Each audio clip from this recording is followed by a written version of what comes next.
damn. I was about to cut this shit off, y'all. Seriously, I was not about to come in today. YouTube is on the bullshit. What's cracking? God damn. What's popping, y'all? Man, trying to log in this damn thing for 10 minutes. I think I'm up. The whole damn app shut down. Like, I was just doing something and the app just rebooted. Just reloaded. Yo, Zymatic Resonance, what's cracking? Summer Breeze. What up, bro? L. Wise, Ishmael Timbo, Travis Bailey, Jason Lewis, Solo Sus. Excuse me. What is that? I am Lemaze. I guess that's it. Toby Robinson. What up? Carmen Lopez, Brian Bennett. What up, Malik? Mr. King Shack. What up, Neon Black? Atune and Twain. Jesus. What up? Truth, excuse me, Truth and Chakra Vibe. Golden Child. Pamela Batarai. Demetrius Gordon. Chaz McFly. What up? Trevion McClinton. What up, Carmen Lopez? Love you too, girl. Jamar D. Dwayne Hicks. Good job, brother, last week. Tay 200. King Lemuel Productions. Joseph. What up? Latria Brown. What's happening? Ellison Gray. True Knowledge. Ralph McCoy. What it do? What's the Moni TV? What up, Dr. Sinister? Broderick Enoch. Man, there's a lot of y'all in here. Michelle Renee. True to 8. New Waters. Man, can't get everybody today. It's a lot of y'all in here today. Appreciate y'all for showing up, though. Appreciate you. Make sure you take your shoes off when you enter the dojo. You know what that means. It means hit the like button for all you people. If you're new, taking your shoes off means hit the like button when you enter the dojo. It's a dojo because I whoop ass. No, I'm just kidding. I do study martial arts, but it's a dojo. It's a meditation dojo.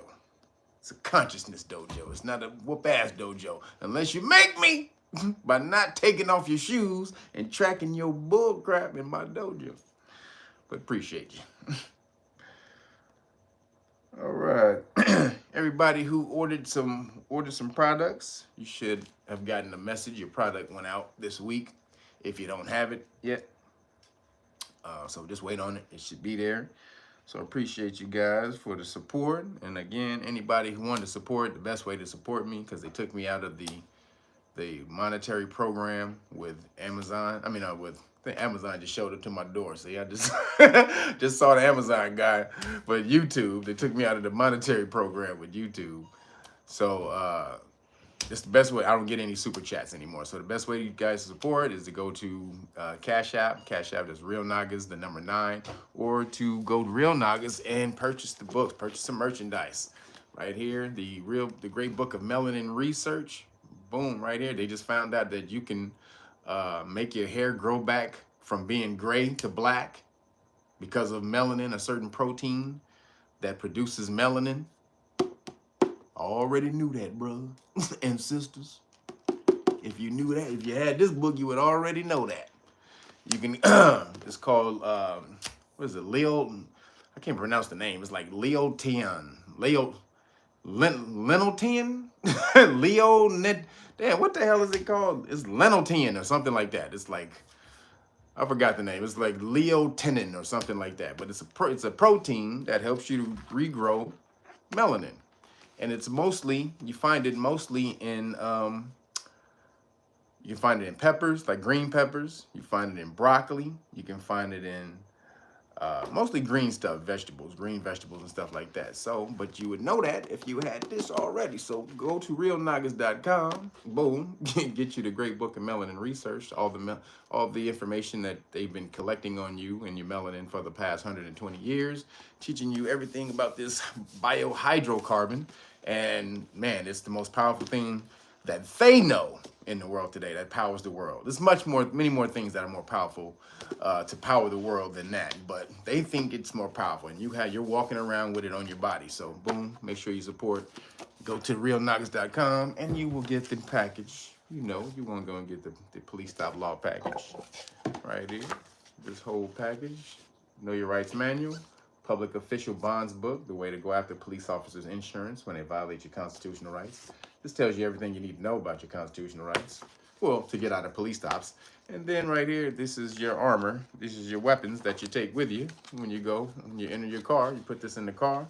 Police officer pulls you over. You say, I don't answer questions. You can have these in the car too. This might intimidate them too, but mostly these things right here.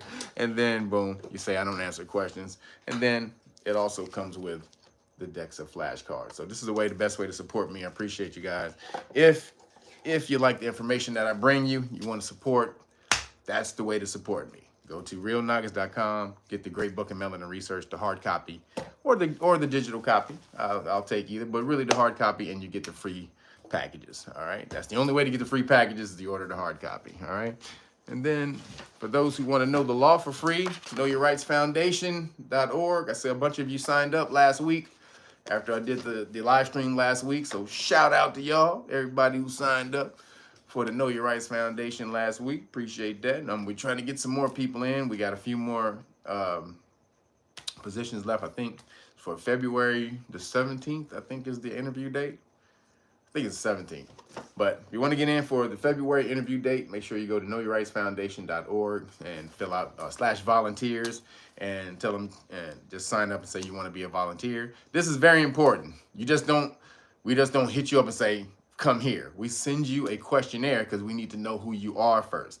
So please make sure you fill out the questionnaire, when we send it to you, because if you don't send that questionnaire back, you won't be able to get in.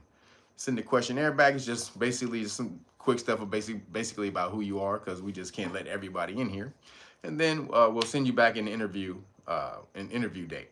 So the very important thing though, once we send you the email back for the questionnaire, you have to fill out the questionnaire so that we just some basic information, nothing that you have to know, just basic information about you, and then we'll send you the interview date. So again, this is what you're working for though. We will teach you the law for free, but you have to work to get one of these. That's the deal. The deal is we need motivated people, because we're not going to get up and we're not going to call you and ask you if you're coming, where you been. We're not doing that. We need motivated gods at the beginning of this to start this. This is something that's going to take a lot of work and focus, and so we need the people who are already on that path. We can, if you need somebody to hold your hand along your way and pull you and all that type of stuff, sorry, this ain't for you. But if you're not that type of person, you are self-motivated, you're going to be here, you're going to come here, and you're going to learn, you're willing to learn, and then take this information and spread it to the community, boom, this is where you need to stop. Right here. Again, we're building that 1 million Johnny Cochrans. We're going to do a breakdown of Johnny Cochran one of these days so that you can really understand who he was, and not he wasn't just the if it doesn't fit, you must have quit guy. But Johnny Cochran was the illest lawyer in American history, the smartest lawyer in American history, and they'll tell you that. This is admitted by them. So we already knew it. They already knew it in the melanated community. But this is the people who, this is like the Mark Garagoses and the what's the dude name? All the people who worked on Michael Jackson's lawyer, all those Caucasian Jewish lawyers who was Michael Jackson's lawyer. They'll tell you, oh, Johnny Cochran was way smarter than us. So boom, we're building our 1 million Johnny Cochrans. If you want to be a part of that army, shout out to Johnny Cochran. He's the patron saint of Know Your Rights Foundation, right? So boom, make sure you get over to knowyourrightsfoundation.org and sign up. All right, appreciate you guys. All right. Also, for the Patreon, if you want to sign up for the status classes to have 1 foot in the system, 1 foot out of the system, just go to patreon.com/realnagas, sign up for the status classes, and I'll teach you how to come out of the government. Actually, you have 1 foot in the government, 1 foot out of the government, but you won't be subject to the jurisdiction of the government because they're a corporation. So I teach you how to contract with the corporation so that you're not obligated to the contract, to the corporation. You can contract with the corporation. You just need to know how to contract.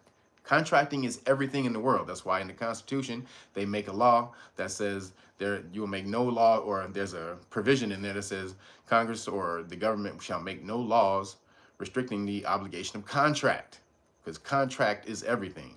Your consent is what's needed to do anything in the world, and that's through contract, whether it's verbal contract, and hidden, what's called a hidden contract, or adhesion contracts, something that's attached to a contract that you signed and you looked and you said, oh, this is pretty good, but it's something attached to it that you don't know nothing about. All these different types of contracts that you need to know. And I teach you how to do that so that you can have one foot in the system and one foot out of the system. So again, patreon.com/realnagas. Sign up to the highest level and I will give you the paperwork for free. All right. I need this army. I need this law army. So if you can explain the paperwork to me when you sign up to the highest level, that's what I forgot to tell you. You just don't get it for signing up to the highest level. You need to be able to explain it to me, what it says, and then I'll give it to you for free. All right. So appreciate you guys. And last thing I got, make sure you support the homie Timmy Tight Top on the weed juice side of the game right here. This is the Mango Mania. This is recovery. This is help anti-inflammatories. So this is mango, orange, banana, and pineapple. I don't know how much of that's a lot of fruit sugar in there, Timmy Tight Top. I don't know about recovery. It's energy. There's a lot of energy because there's a lot of natural sugar in this one. Damn, mango, orange, banana, and pineapple. They're gonna have your ass bouncing off the wall. Not really, this is natural sugar, so it's gonna give you a good boost though. Right here, this is the ABC cleanser, the beet cleanser right here. This is the apple, collard greens, celery, cucumber, and beets. So if you want to cleanse your blood, you've been eating bad, you've been eating bull crap. Just that right there. And then the God of all gods, the Lord of all lords, the master of all masters. That would be the surprisingly sweet. This is the grapefruit, cantaloupe, and pear. Y'all don't know, you better get over there and get it, goddammit. You understand? It's the Lord of the Rings. You shall not pass. It's the Gandalf of the juices right there. If you know what I'm talking about, you know what I'm talking about. But make sure you hit the homie Timmy Tight Top up. If you want some of the juices, hold on. Dang it. So, Timmy Tight Top's number is 323-776-2587. Again, 323-776-2587. And the promo code is 5OFFJUICE. All right, here we go. Oh, yeah, everybody, if you want your Cracks-A-Nation cards, please, you can only get these at knowyourrightsfoundation.org. Religious exemption against the crack scenes, and this is the liability exemption, meaning they owe you money. If they force you to get it, they owe you money. So boom, both of these you can get this at knowyourrightsfoundation.org. All right, everybody. Wasn't that much that went on this week. Don't know what we're gonna talk about. Don't know what we're gonna talk about. What we gonna talk about? There wasn't that much that went on this week, except all of the shit that did go on this week. It was a whole bunch of shit that actually did go on this week. So, sorry it's hard for me to see the screen, guys. My eyes are a little tired. My eyes are tired. It's hard for me to focus on the screen. Let me see if I can bring it closer. So, how did the week begin? The day after, because I bring you, this is the weekly wrap up. Basically, that's kind of what this is, the weekly wrap up. So, what went on after last week's live stream? So, Trump, he began and ended a trade war with Canada and Mexico and China, really, but he didn't necessarily end it with China, so to speak.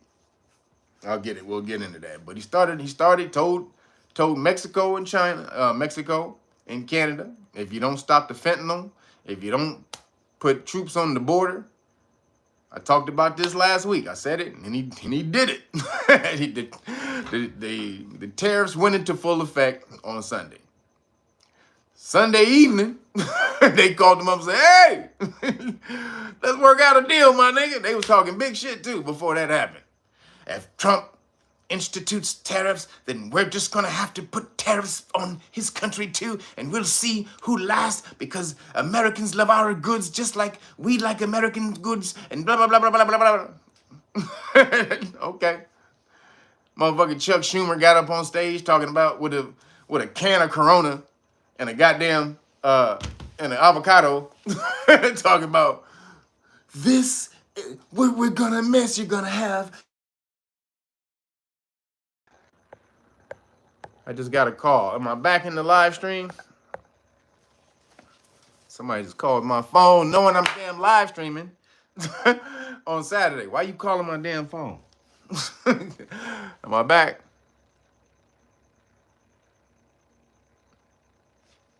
All right. I'm back. All right, thank you. All right, so so Canada also came out. Actually, Canada was worse than Mexico. Mexico just kind of gangstered off for a quick second, and they said, yeah, we're gonna do some tariffs too. But Canada really came out. Trudeau, with his fruitopian ass, he came out and he was like, we're not gonna stand by and let you violate the sovereignty of Canada. So we're gonna institute tariffs as well on all goods that come in. Now, this is how this nigga talking too. Nigga sound like he fruitopian. Nigga voice is all high and shit. And we're gonna like, oh really? Okay. All right, gotcha. You're gonna institute in all the cities. They started throwing out American beer and shit. And like I said, Chuck Schumer was up there talking about Corona. He had a Corona and a fucking avocado, talking about this is what's gonna be at the Super Bowl. You're gonna pay a tax on these things at the Super Bowl. First of all, avocados don't just come from Mexico. California makes avocados. So you don't have to buy avocados from Mexico. And America makes beer. America, there's other kind of beers in America besides Corona. Matter of fact, I don't even know most people who drink Corona. That's some white boy shit. That's some white boy shit. Really? Like, I don't know niggas who drink Corona, really. I know a couple of niggas that may drink a couple of Coronas if they go to the beach or some shit. They try to blend in with the aesthetic, the sun, the Corona with the little lime and shit. Or if we're at a function together, people will have Corona in there, and that's the last beer people wanna dip into. Somebody, you say, you drink Corona? Bahamian? Are you Baja Mexican? Is that what you drink the cerveza? You drink the cerveza with the another cerveza? He said, for sure. He said, God damn it. Corona is the nastiest goddamn beer, man. That shit is like drinking water. Water piss. What the hell? You drink Corona? Oh, man. Beer is nasty. I just say that. I don't drink. I don't drink. But if I did, when I did, when I was dipping in beer back in the day, it wasn't Corona. Was it Heineken? And that ain't even that great. I would drink a Heineken, maybe a Heineken, and maybe like some. That was basically it. I didn't really like any other beer. I don't really like Heineken. That's if I want to blend in. But Chuck Schumer, first of all, when does anybody drink Corona out of a can? Does anybody ever see a nigga drink a Corona out of a can? How you stick the lime on the can? How does that stay on there? You gotta super glue that bitch to the edge. You stay your ass on that goddamn can, bitch. Ah, stay there. Not Corona. Stay your ass on the goddamn. Hey, yeah.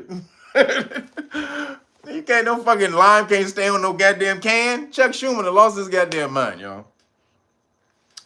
But there was nothing to worry about because they was tripping for no reason. Because again, Trump was using the tariffs as a negotiating tactic. Why? Because he is a negotiator. That's what he does.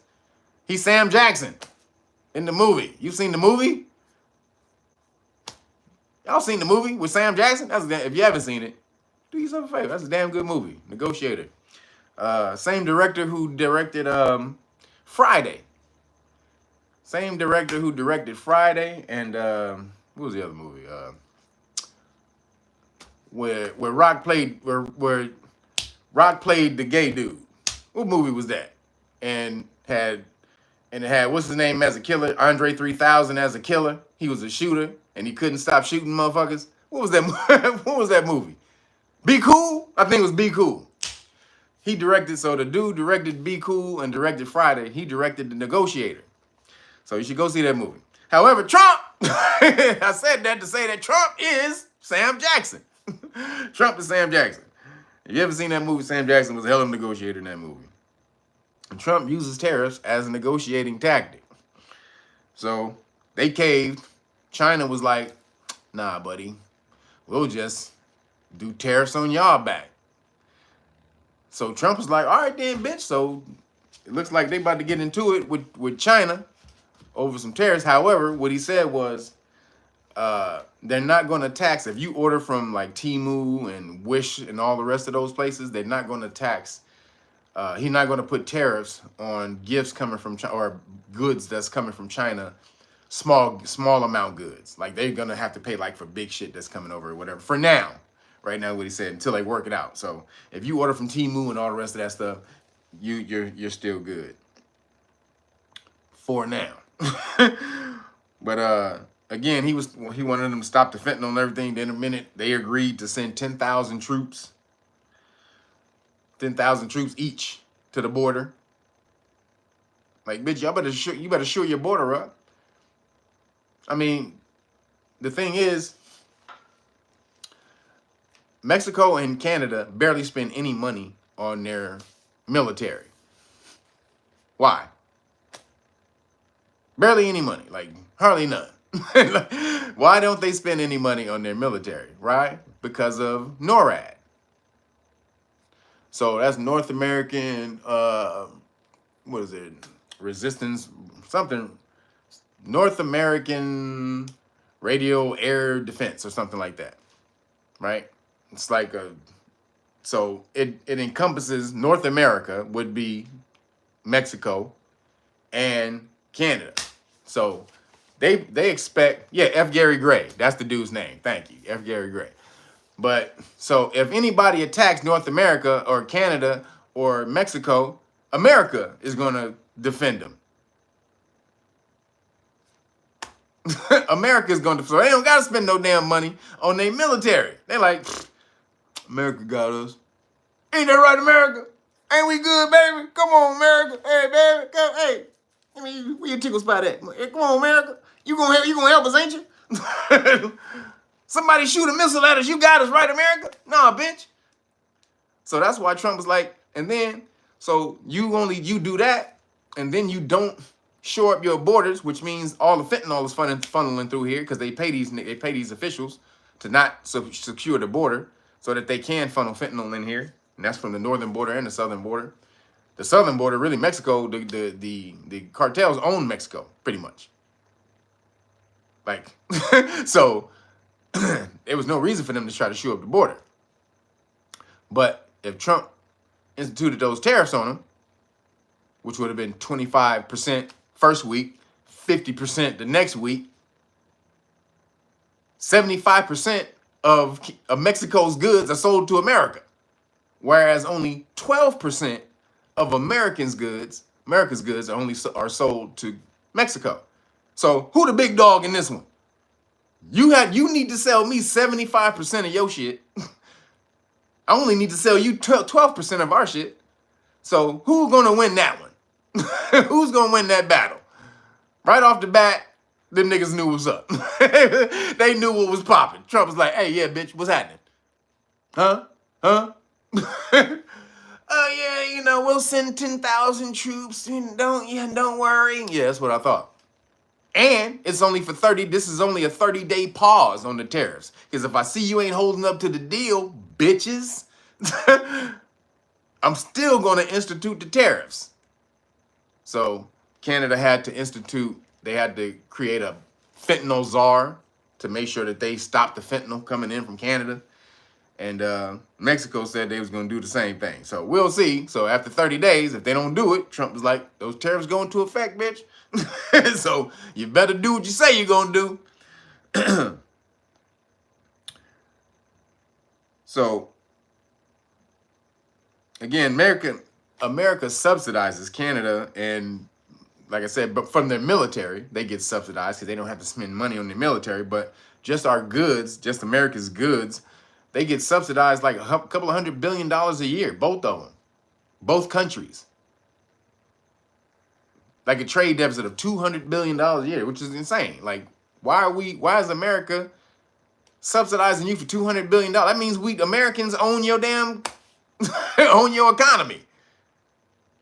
That's ridiculous. But the politicians have been doing that shit for so long, it's just automatic. It's just a part of the system. This is why politicians, lifelong politicians, shouldn't run the government. You need business people. The people who should be in the government are people who should have been in business first and then go into politics. Because lifelong politicians have never run anything. They never created anything, built anything. They've never been the boss of anyone, built teams or anything like that. They just all college and right into politics usually. Trump is the only nigga who's never been a lifelong politician or served in the government first, was a governor first, or a senator. So these cats have been letting these countries, these politicians have been letting these other countries rape America. And so it was like, fuck that. Trump was like, fuck that shit. So it says for a short term, most people's expenditure, like if they did tax us, put tariffs on us, our expenditure would go up about $800 a year, which is not much. But theirs would go up per person like thousands of dollars per year if if they got into a trade war with America. So they can't handle that shit. So they called it off real quick. And then right after that, as that was going on, did you see the Hispanics in California? They held a massive rally in downtown LA last weekend, Saturday and Sunday, where they blocked the freeway. So this is right as this trade war, as Trump was saying he was going to trade war, and also ICE has been picking up people. So they were hearing about the raids, so they did a massive rally on the freeways out here in California. Shut the whole freeway down for hours, like 5-6 hours, which is crazy. I'd have ran some of them niggas over. I'm gonna tell you right now. Oh shit. Oh, sorry about that. Nigga, I've been running niggas over left and right. I'd have hit the reverse on them. Oh shit. Oh, my bad. I didn't mean to hit. Did I hit the reverse on you, my nigga? Oh, my bad. Oh shit. I'd have been motherfucking in the 4-wheel drive over niggas. You ain't blocking me for no fucking 5 hours, nigga. And they're on the freeway screaming fuck Trump and this and that, and while they waving, they're screaming, first of all, they're screaming Brown Lives Matter. That was the main thing. They were screaming Brown Lives Matter. And then they was waving their Mexican flags and whatever. They all waving their Mexican flags. And so if you waving your Mexican flag, also they burnt the American flag. So they waving Mexican, they're on the freeway screaming death to the Trump administration and this and that, America sucks and this white racism boo-boo. So they're waving their Mexican flags and then they burn the American flag. And I got one thing to say.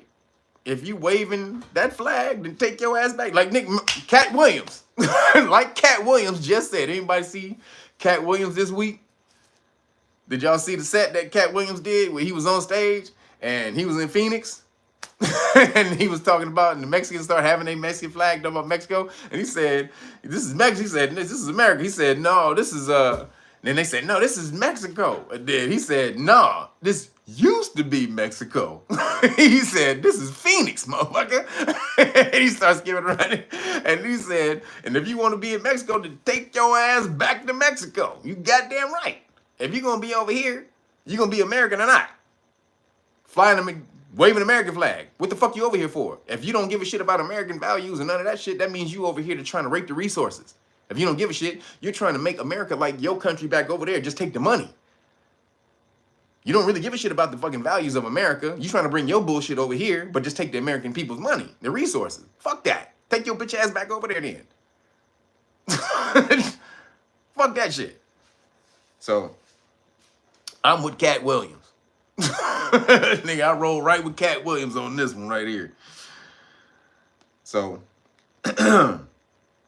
shout out to Cat. And so, it just shows you, you know,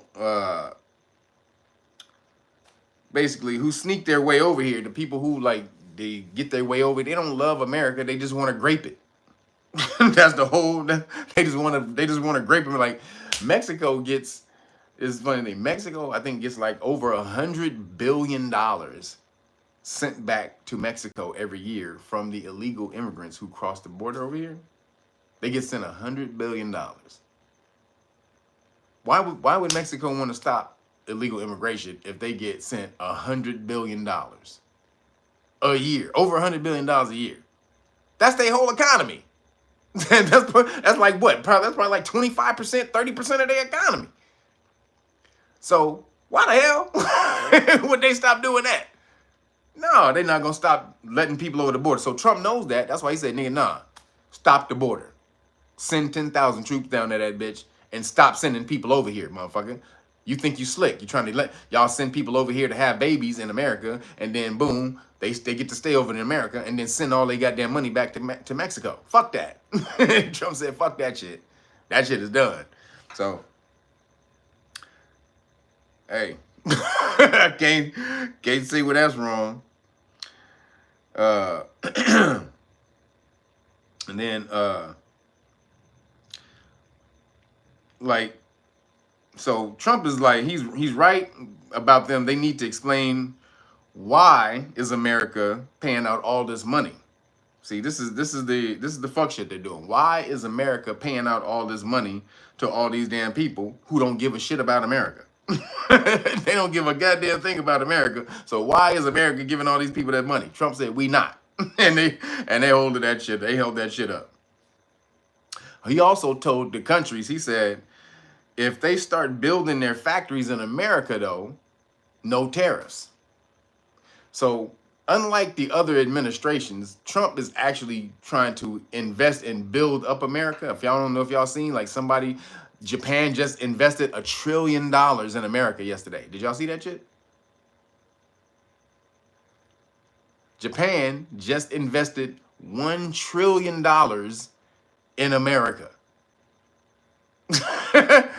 Did they do that shit under Biden? Hell no. That's just one deal. He got the other dude to give the Chinese dude to give $500 billion.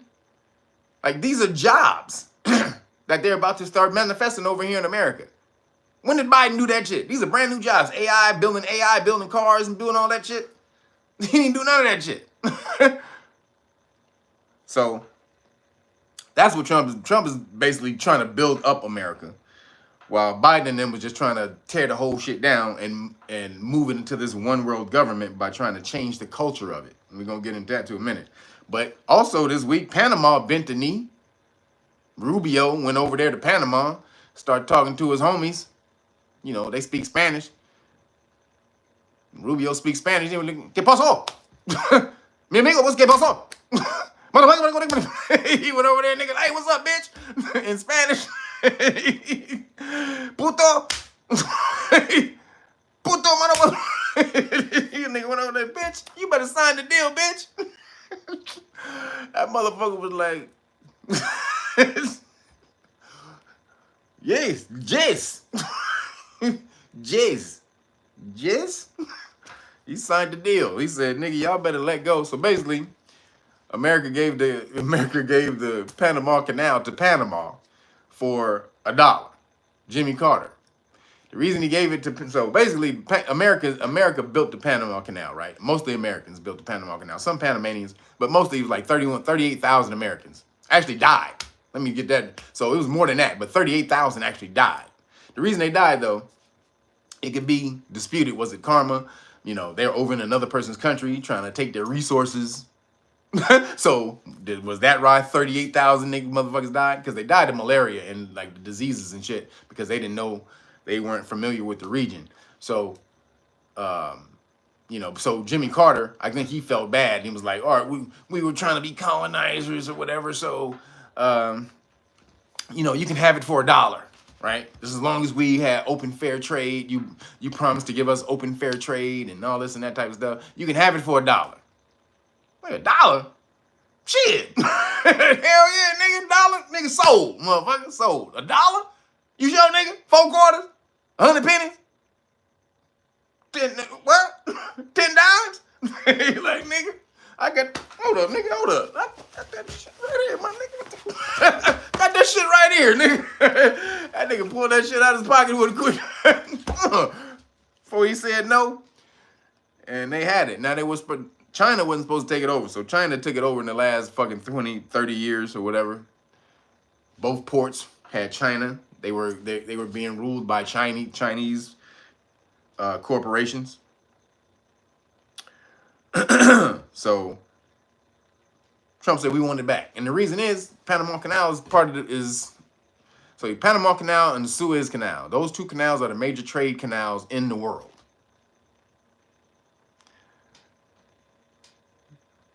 He says, who's Ken Bob?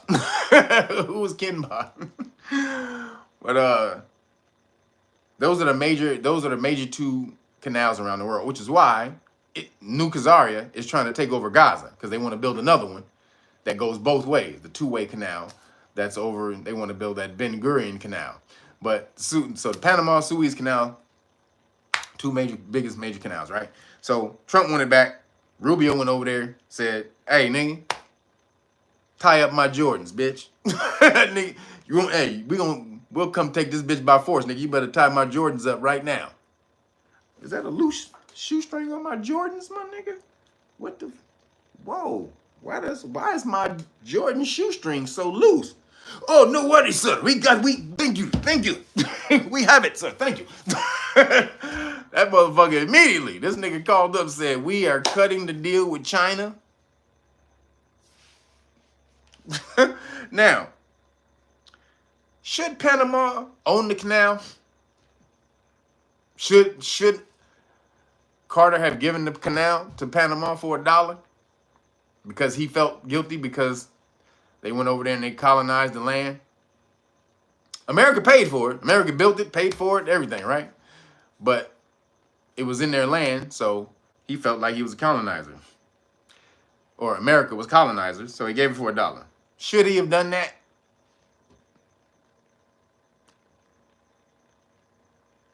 He said, I don't see. Should he have done that? I don't see nobody. Nope. You don't think he should have done it, even though they built it on and they went over there on those people's land? That's the argument. You went over to other people's land. That's why 38,000 people died, because you wasn't supposed to be in other people's land. Everybody say nope. Y'all say I don't give a shit. Fuck Panama. Give us back the canal, bitch. All of y'all are funny over there. Hey, hell no. Give us back the canal, motherfucker. Okay, Broderick says partnership. Okay, Mintu says yes. Okay, he trying to be on your woke consciousness shit, Mintu. Yeah, give him back the canal. We robbed him. All right, nigga, when you ain't got no goddamn bread in the store, nigga, what you gonna do? Yo, Leah, appreciate you. Thank you for the cash app. Thank you. Everybody else who want to hit the cash app, hit that damn cash app button. Real Nagas the number 9. Appreciate you guys for hitting the cash app. And everybody who hit me for the cash app this week on the chicken shawarma donations, y'all were funny with the, this is, welcome back to the chicken shawarma donations.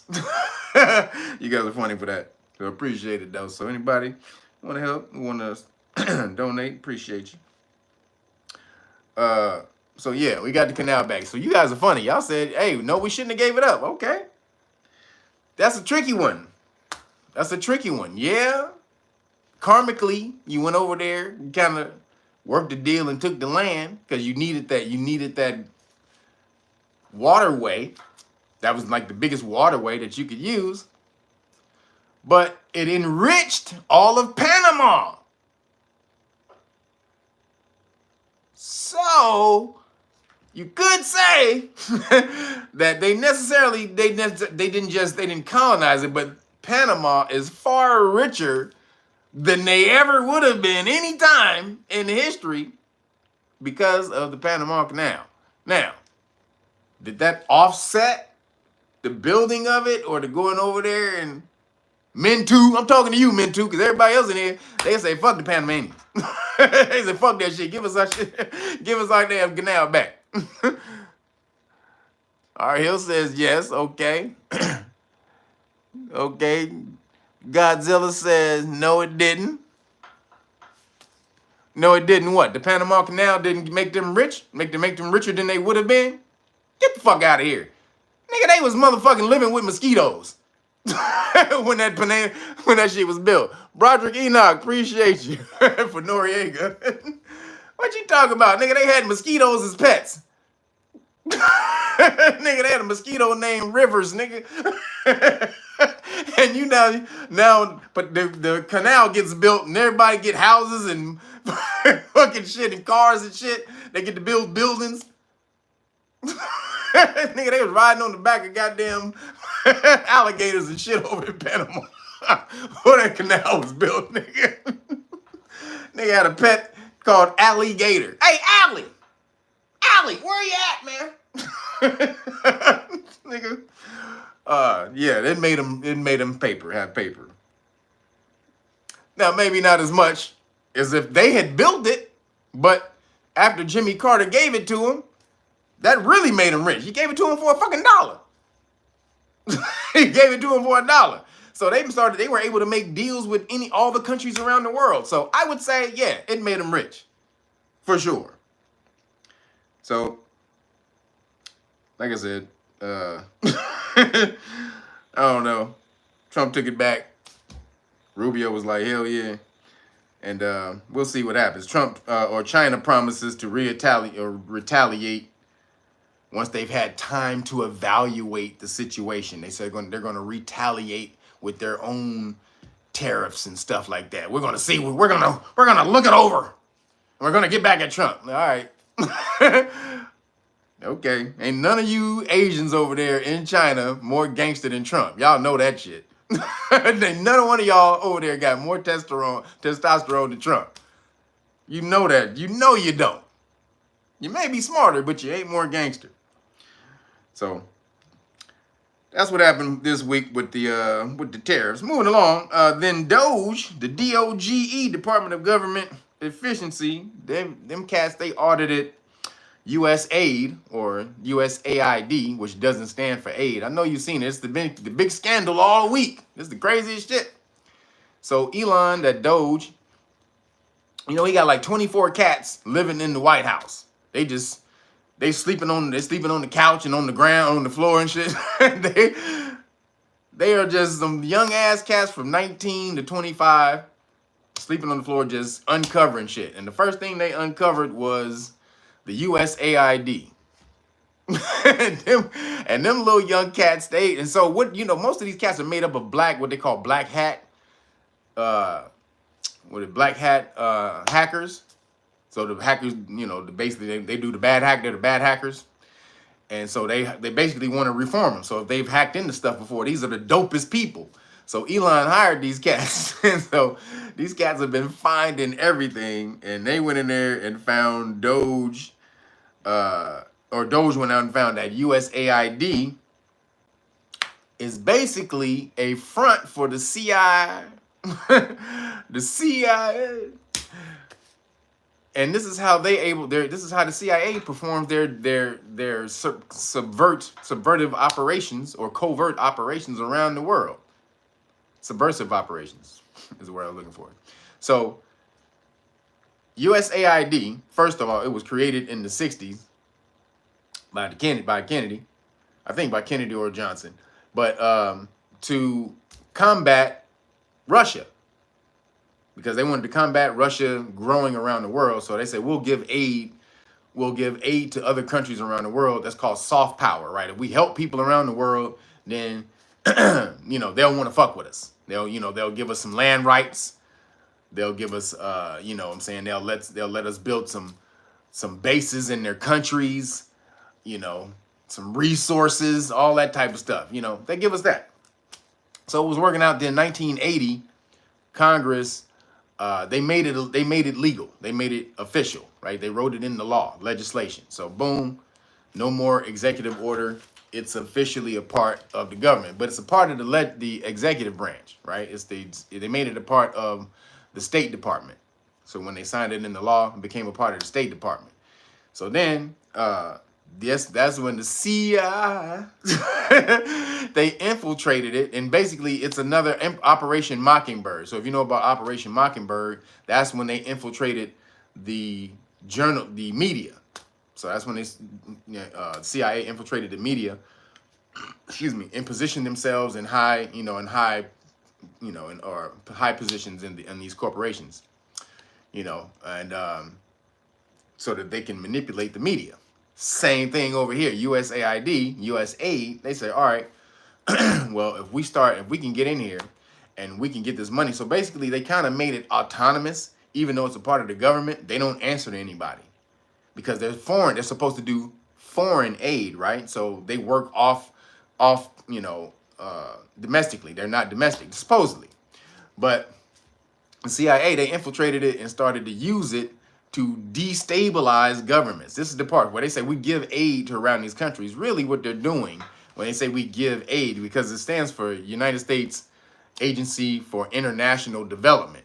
And really what they're doing is they're destabilizing governments on the low by giving them money or by giving other groups, freedom, what they call freedom fighters, which are rebels against the government. They give these groups a whole bunch of money to build these groups up that they have more money than the governments, or have more money than more power than the governments that they want to topple, and then they become a viable, true opposition to the government, and boom, the government falls, right? Or they're able to take out the leader of the government or something like that. So this is what they mainly have been doing, right? But they also, after that, they had been giving money. They had started giving money to all kind of stuff just to control things. And so Doge went in there and found out all of this shit that USAID had been giving money to, and they opened up the biggest Pandora box probably in the history of America. They found how the fuckery is funded. Mostly. They found out how the bullshit, all the messed up bullshit that America does, the nefarious, unscrupulous bullshit, it's all funded from this USAID, because their budget is like $50 million a year. Excuse me, $50 billion a year. Their budget is $50 billion a year. So when they found this out, Marco Rubio was like, yo, let me see the books. And they was like, nah, the computer's having a glitch right now, my dude. Can you come back at about 10:30 in 10 years? Yeah, 10 years and 10:30. They was like, come back and we'll have what, nigga, 10 years? Nigga, let me see the guy. Hey, brother, hold on. The computer is temperamental. It got a little overheated. We have to fan it. We got a couple of people in there with some fans, and we blowing on it. You know how you used to do the cartridges on the Nintendo? We doing everything we can. Marco, calm down, brother. We're going to get you the goddamn information. Hey, Marco was like, bitch, you don't get the fuck out the way. So Marco Rubio said, fuck this shit. He shut the whole goddamn building down. He shut that whole building down. Said, fuck all this shit. Y'all ain't going to let me in there? All right, fuck it. Shut it down.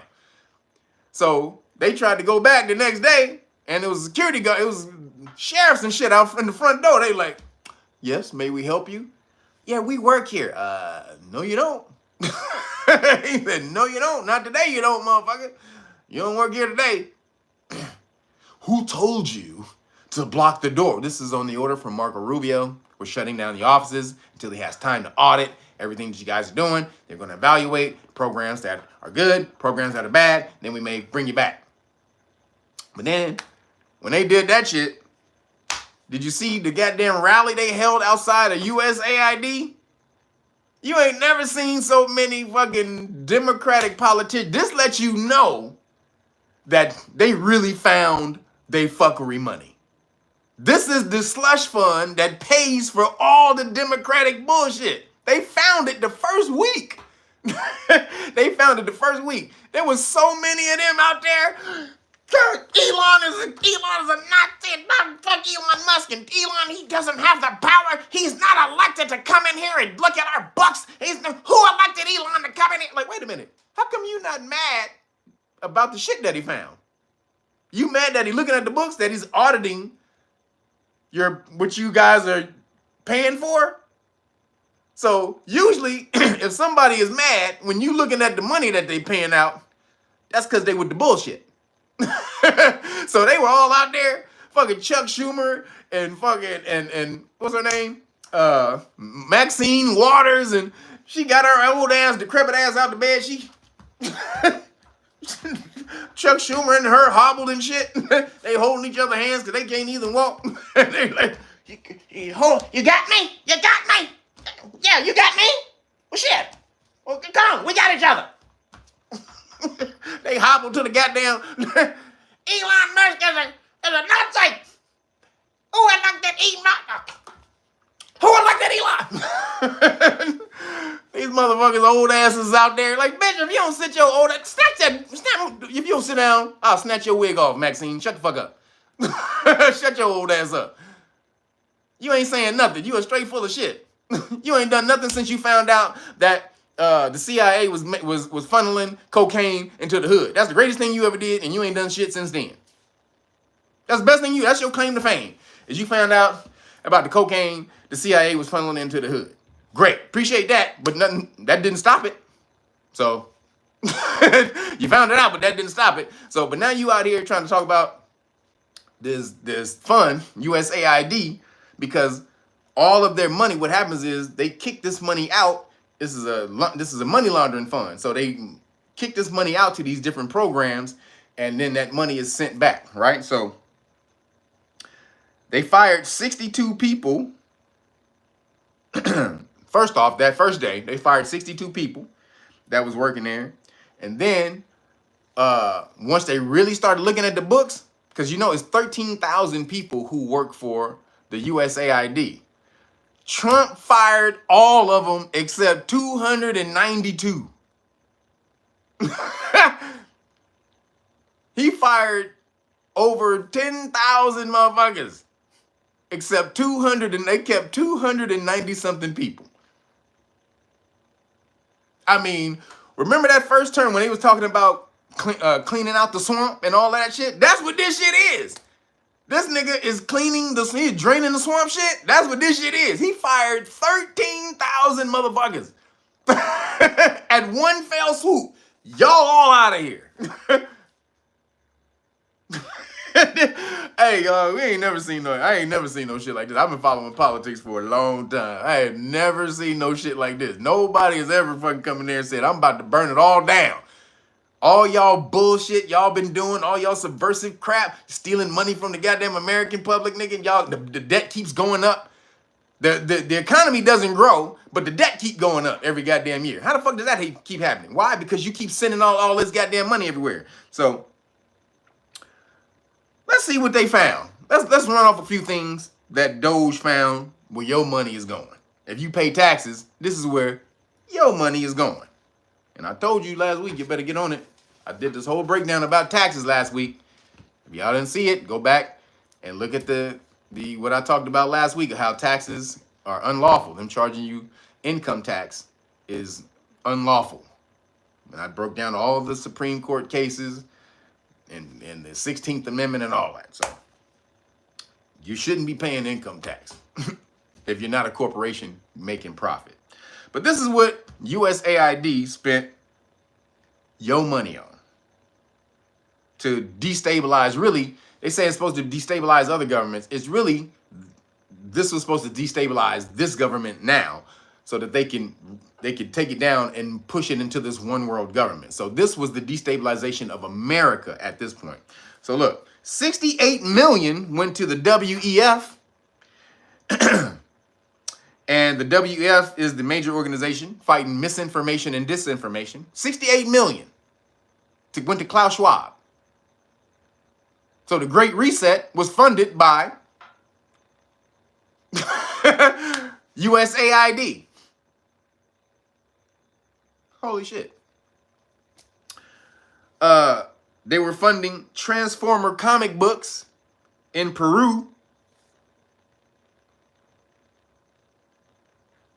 Why does America need to fund Transformer comic books in Peru? Transformer musicals in Serbia. Do you give a damn if the Serbians throw a goddamn Transformer musical? Do you give a damn? Yo, this your money. Do you give a damn if the Serbians throw a Transformer musical? What are they doing? Fucking Fantasia in Timberlands? what kind of musical you throw it on, nigga? What's that new music, that shit that just came out? Wicked? Called Dick It? It ain't Wicked, it's Dick It. Yeah, we've been nominated for 17,000 Oscars. Yeah, what was the movie? It's called Dick It. What? You mean Wicked? No, Dick It. Yeah, Dick It. Like, I pass. I'm gonna pass. So, musicals, Dick It. You paid for Dick It, not Wicked. In Serbia. 20 million for Sesame Street in Iraq. What the fuck? Can you tell me how to get? How you say it? I don't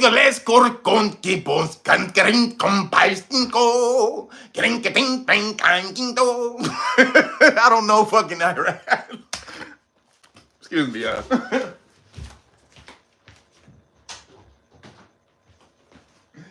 I don't know Arabic. I don't know Arabic, sorry. But 28 million. That was Iraqi Sesame Street. Did y'all see it? It's on, YouTube, Iraqi Sesame Street. These niggas, Bert and Ernie, are giving a puppet show while there's bombs and shit going on in the back. It's bombs and shit going off in the background. And Bert and Ernie was like, and this fucking missile coming strike, nigga. How you make a goddamn puppet explosion? And they made a puppet explosion. Fucking puppet missiles and shit.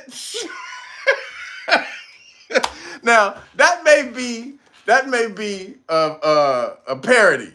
It may be a parody, but there is a video of the actual Sesame Street in Iraq. I don't know if both of them go together. There's two videos. There's two videos. One of Bert and Ernie with the bombs and shit in the background getting blown up. And then there's another one where just a dude, an Iraqi dude, is talking to some kids and some puppets. And they're going into a cave in a goddamn mountain or some shit. Do you give a shit about Iraqi Sesame Street? Huh? Like,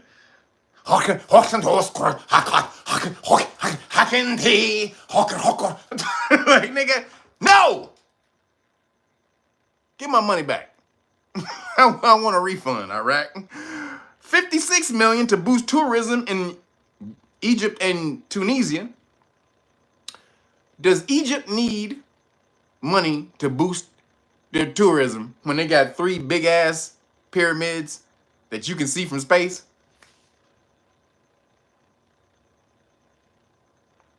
$56 million to Egypt and Tunisia to boost tourism when they already got pyramids. $105 million to Colombia for sustainable housing in conflict areas. Conflict affected, basically, where these niggas be shooting up shit, where all the drug deals, shoot ups go around.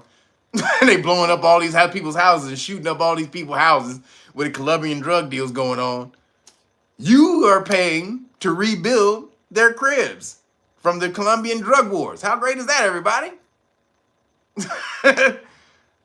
The Colombian drug wars that you ain't got shit to do with, you're repaying to build the houses and the infrastructures that they tear down in those wars.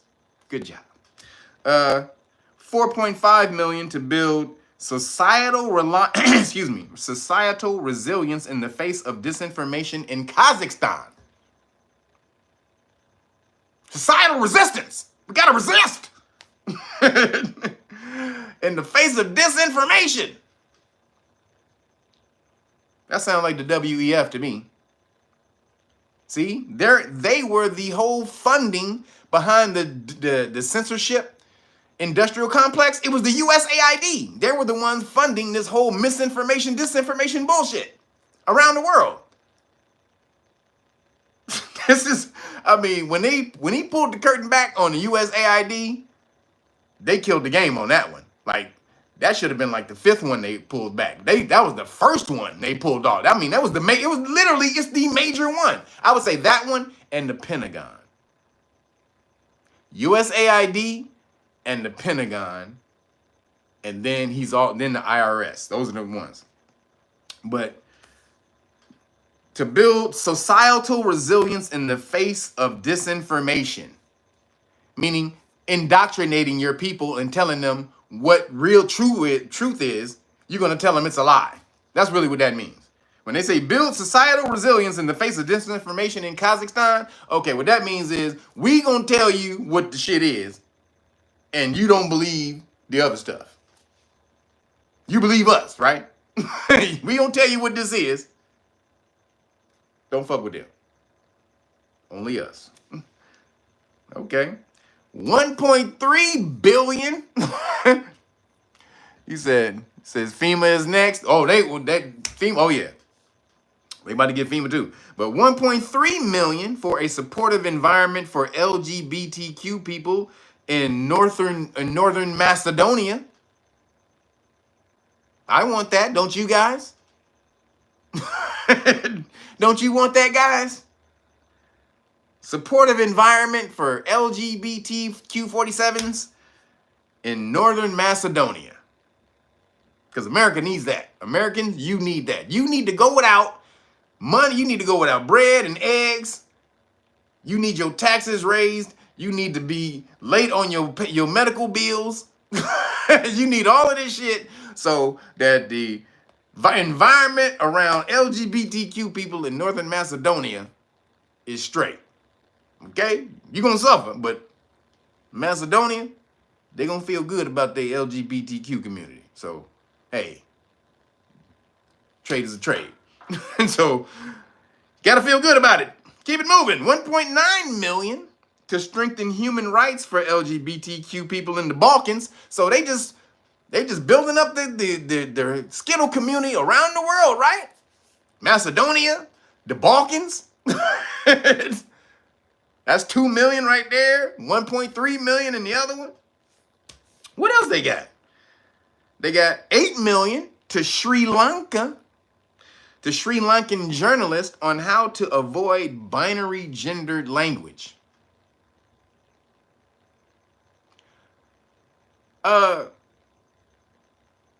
Is that a problem for the Sri Lankan journalist? Do they not know? Is it really that big over there? The alphabet or not the rainbow community that they need to know non-gendered language? And do they need $8 million to figure out how to say she, he, or non-binary? Because what's the non-binary language? The non-gender, the void binary gender language. So that would be they, them. They need $8 million to learn how to say they, them, y'all. 2 words. $4 million a word. They Gonna cost me $4 million to learn how to say that, my nigga. 4 million. I can't say it. I don't know what it is. God damn, here's $4 million. They, wow, it came right out. They? Oh. What's the other word? It's them. Hold on, I got it. Hold on.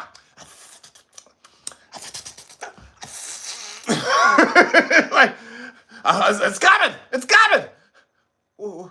Well, would this help you? Another $4 million. Oh, hey, I didn't ask for that. I was working on it. I was working, but it doesn't hurt. I'm just gonna pull that in over here. Just put it there to the side. So let me just try this again. Them. Whoa. Them. They. Them. Wow.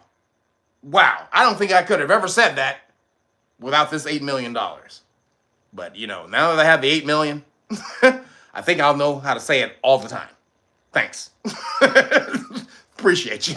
I was stuttering before. I couldn't get it out. Like, motherfucker. That's what your money was spent on. $4 million a word.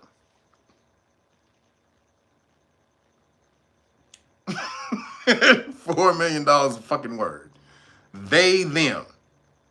For the Sri Lankan journalist. I hope and they're journalists.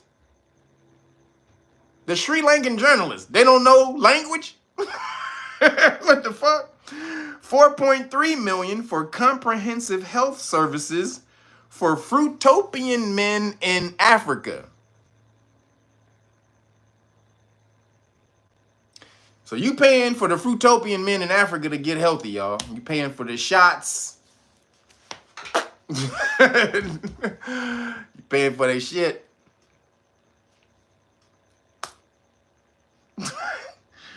Fruitopian men in Africa, the comprehensive health services.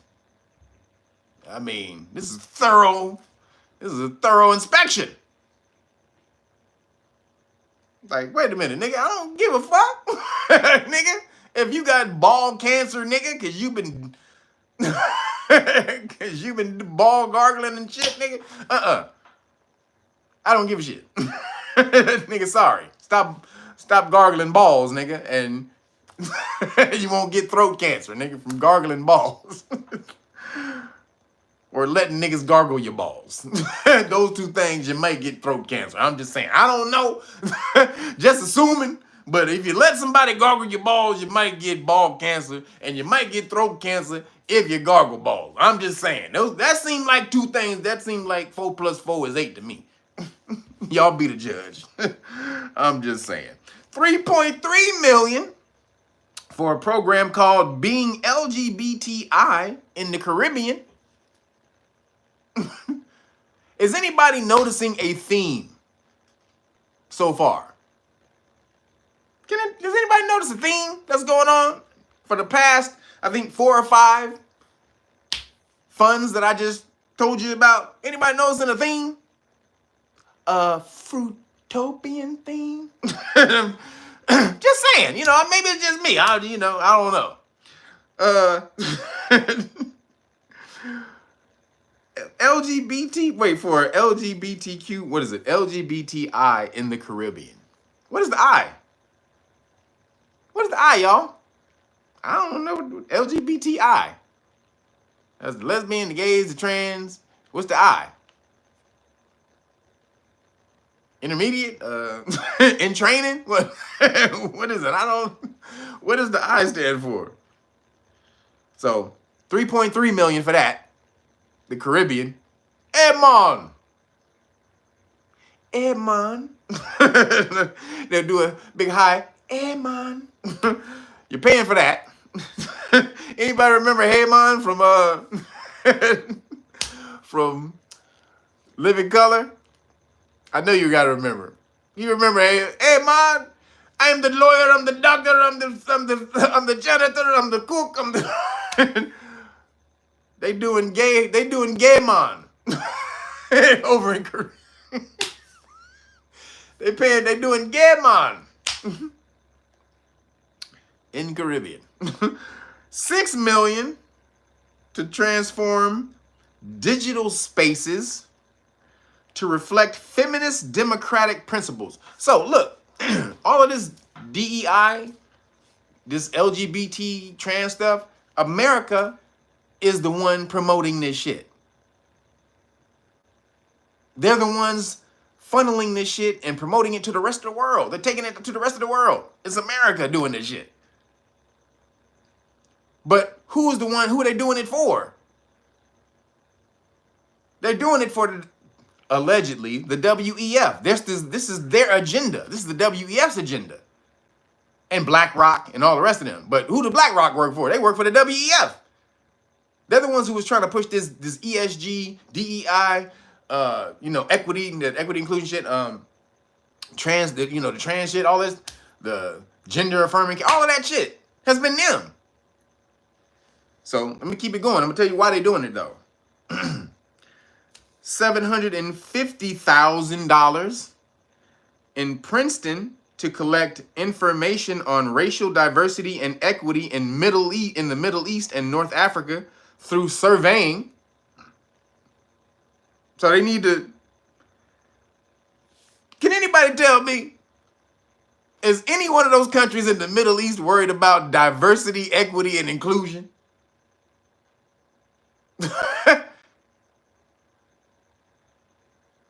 Huh? If you go over there and you say, hey man, why ain't you got no women over here working in the government?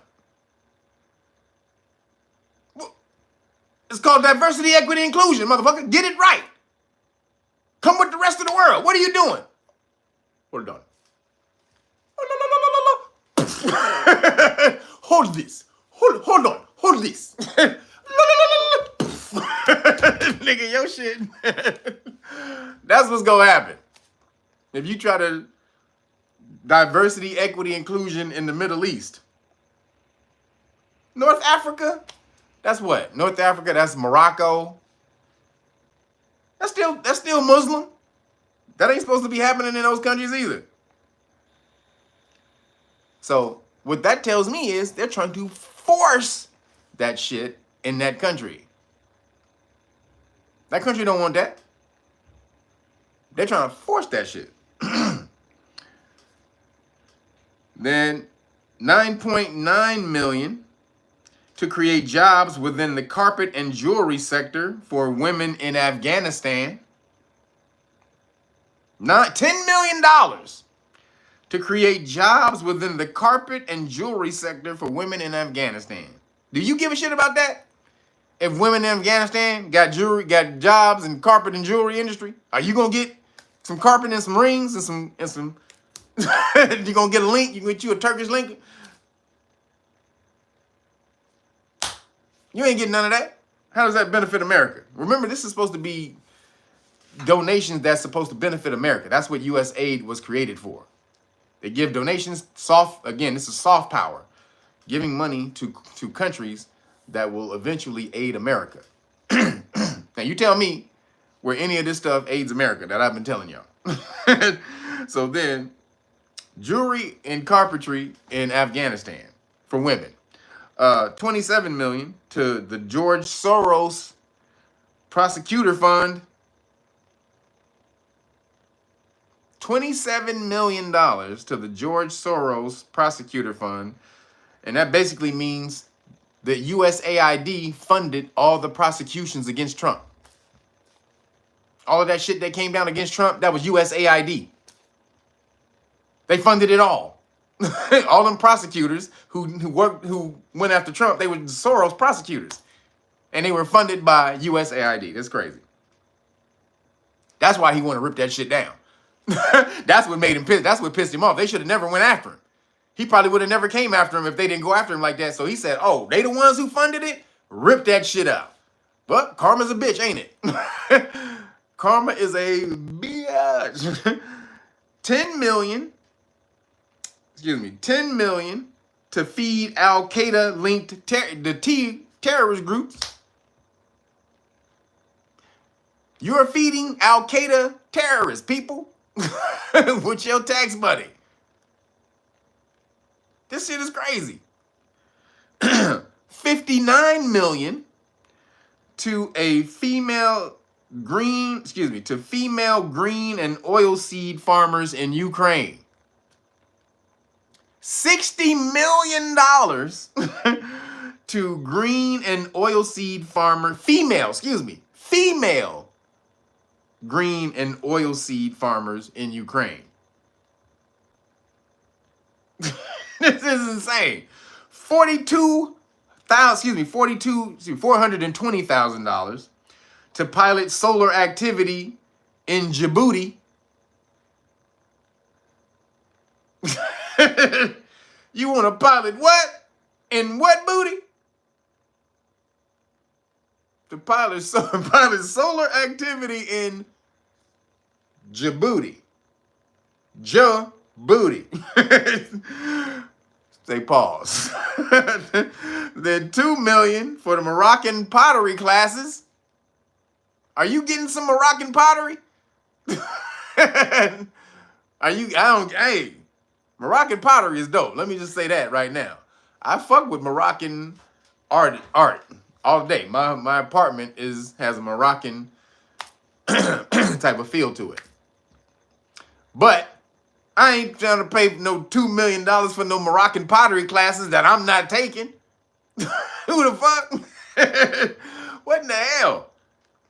330 million, your money. 330 million to help Afghanistan grow poppy seeds. Huh? Can anybody tell me what comes from poppy seeds? Anyone? What comes from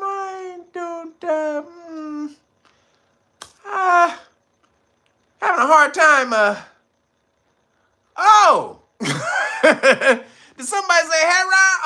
Oh! Opium, thank you. There you go, the opie. The heroin comes from the opium, and the opium comes from the poppy seed.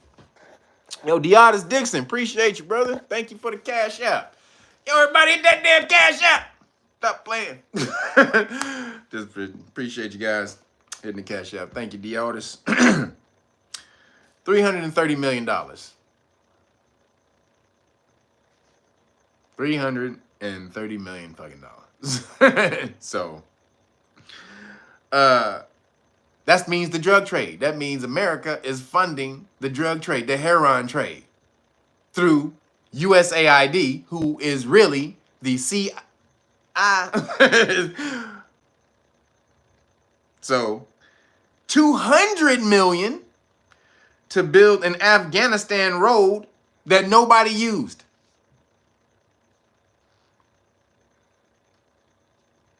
They also built something else for like $200 million in Afghanistan that nobody used. Just wasted. Nobody used. Just sitting there. Nobody used the shit. Now, I think they said nobody used it. I think it was the road to help transport the poppy seeds from the farmers, right? This is what I think. That road that they built, $200 million, that they say nobody's using, somebody's using that shit for sure.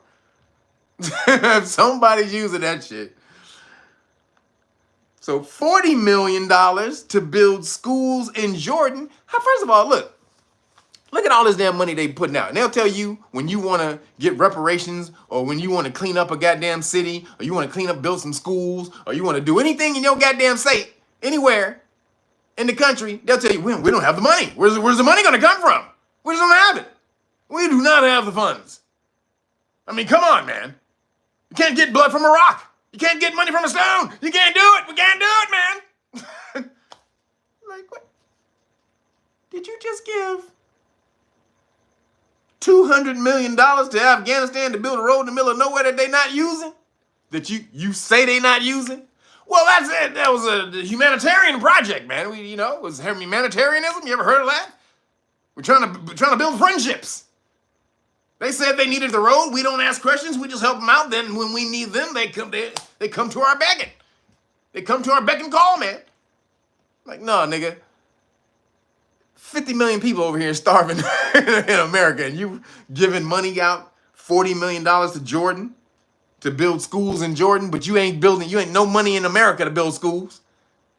Where's that money in America to build schools? Fuck out of here. 45 million to DEI scholarships in Burma. Man, this was their way. They were going to take over the world. They were going to take over the world through this shit. 520 million. So first of all, DEI scholarships in Burma. That's crazy. 45 million. 520 million for consultant-driven ESG investments in Africa. $520 million, y'all, for consultant-driven. What that means is they paid $520 million to a consultant firm to tell Africans about ESG investments. So the Africans didn't get it. The consultants got that money, which, I promise you, funneled that shit right on back to the Democrats. They did an evaluation and showed that 97% of the money that they were putting out was going to Democratic programs and shit. 97%. So this was literally the Democratic bank that they were funding their projects through on the low. Everything. This is how Chuck Schumer gets $200,000 a year in salary, but he worth $80 million. This is how. And Doge or Elon Musk and all them little young niggas, they went and found that shit and blew it up, and they are pissed. They going crazy. They have destroyed the whole thing. Man, this may wreck the government. This is so damn bad. This is so damn big. This is real ill. $270 million to George Soros Foundation. Over the last 15 years, they've given $270 million to George Soros Foundation. This is including, not including the $27 million they just gave last year or the last couple years for the prosecutors. George Soros, so those record stations, those 200 radio stations George Soros just bought and all that type of shit, that was paid for by the government. You they buy those things to go against you. They literally pump out propaganda against you. You paying for to pump out propaganda against yourself. This is crazy shit. So they said the programs that he was funding included judicial reform, legal aid, and rule of law initiatives in countries like Albania, Armenia, Cambodia, and Georgia, as well as civil society training in nations such as Kazakhstan and Uganda. Basically, they're taking that money and he's implementing these ideas, George Soros is, through these organizations in these countries. So 11 million to tell Vietnam to stop burning trash. $11 million to tell the Vietnam to stop burning trash. Come on, man. $27 million for the reintegration gift bags for deported Central Americans. So when we ship niggas off, they give them a gift bag. A consolation gift bag. Thank you for participating. It's like, here, you've been a great contestant. Sorry you didn't win. You couldn't stay. You didn't win. But hey, here, take a parting gift. Nigga, this ain't The Price is Right. Come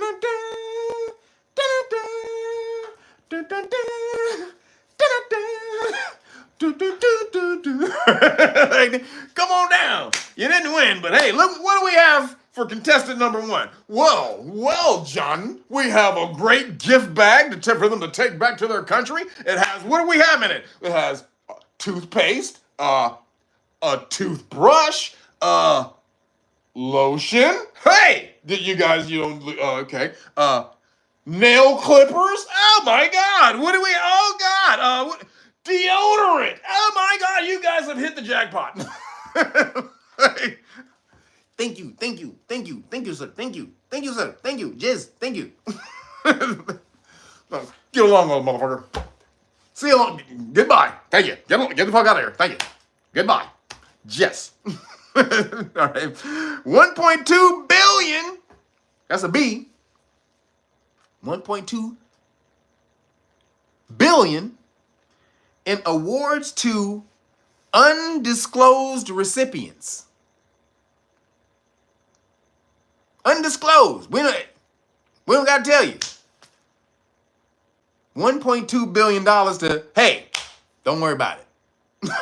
Wait a minute, what? Don't worry about it? The fuck?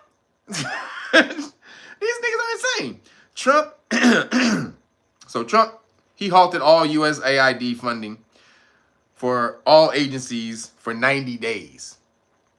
But a judge just suspended that for 2,000. So he suspended the funding till the funding until Monday. But then they also, because he fired everybody, they suspended the firing, or they held up the firing for most of the people, except for 2,000 people who are overseas, saying that could put them in danger if you fire them immediately and stop funding their programs overseas. These countries could act hostile towards the Americans that are over there, so they would keep funding them. I don't know about that, but that's the shit they use. That's the excuse they use. So what are they funding all that shit for? Are they really funding LGBTQ dance musicals and comic books and Transformer comic books and all of that shit? Are they really doing that stuff? No. Some of it, yes. But most of it is destabilization. Excuse me. Or if most of those programs are real, they're not specifically for the program. They're destabilization projects for the government, because most of these governments don't deal with that rainbow Skittle shit, right? They don't deal with it. So if I can get most of your population thinking and being on this ideal, it will ultimately disrupt the culture in society, because it's only going to grow and grow and grow. And then if you have a government who's antithetical to this shit, and then we keep funding this shit, giving them money so they have the same amount of power as the government financially to be able to get their voice out with different resources and organizations and shit like that, that will ultimately destabilize these governments. And then America can go in and be like, hey, my nigga, you need some help? Huh? You look like you kind of, your people over there look a little pissed off, my nigga. That nigga wearing, you got a few of them over there wearing dresses and talking about together, apart, together, apart, together. Hey, I don't know, my nigga. Hey, together. I'm just saying, that's what they a little pissed over there, brother. And then your whole government is gone. So that's the main reason for USAID. And they've gone crazy since they found it. They were funding, what's the other thing? Hold on. If you, then, hold on.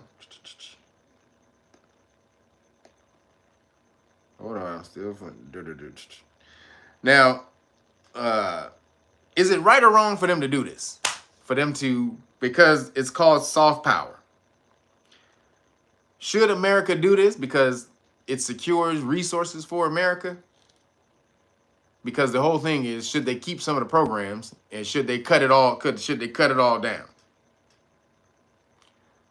Should America give money to different countries so that it can advance American, goals and interest? Should they do that? Because it's your money. Because the argument is, why are you going into debt? Why is America going into debt to pay for other people? But if it's positioning America to be the power or to gain resources so that America can grow, is it good or bad? Y'all let me know. Is it good? First of all, half of y'all in here, most of y'all in here, more than half of y'all in here, with no damn thumb. Hit the like button. Take your shoes off. God damn it, stop playing. Take your damn shoes off. Hit the like button, please. You know what that means. So, is that wrong? You got to be the judge of that. It's your money. It says, yes, China does it. That's exactly why they said they do it. Absolutely. Who says that? Dr. Sinister? Yep. That's exactly America's reason for keeping on doing this. They're like, if we don't do it, China is going to give everybody money and everybody's going to just fall in China's lap. So if you don't want that, if you don't want to be beholden to China, then you have to take a more balanced approach and look at this and be like, maybe some of this shit we should be doing, and maybe some of it not. You need to evaluate some of this. You need to evaluate all of it. But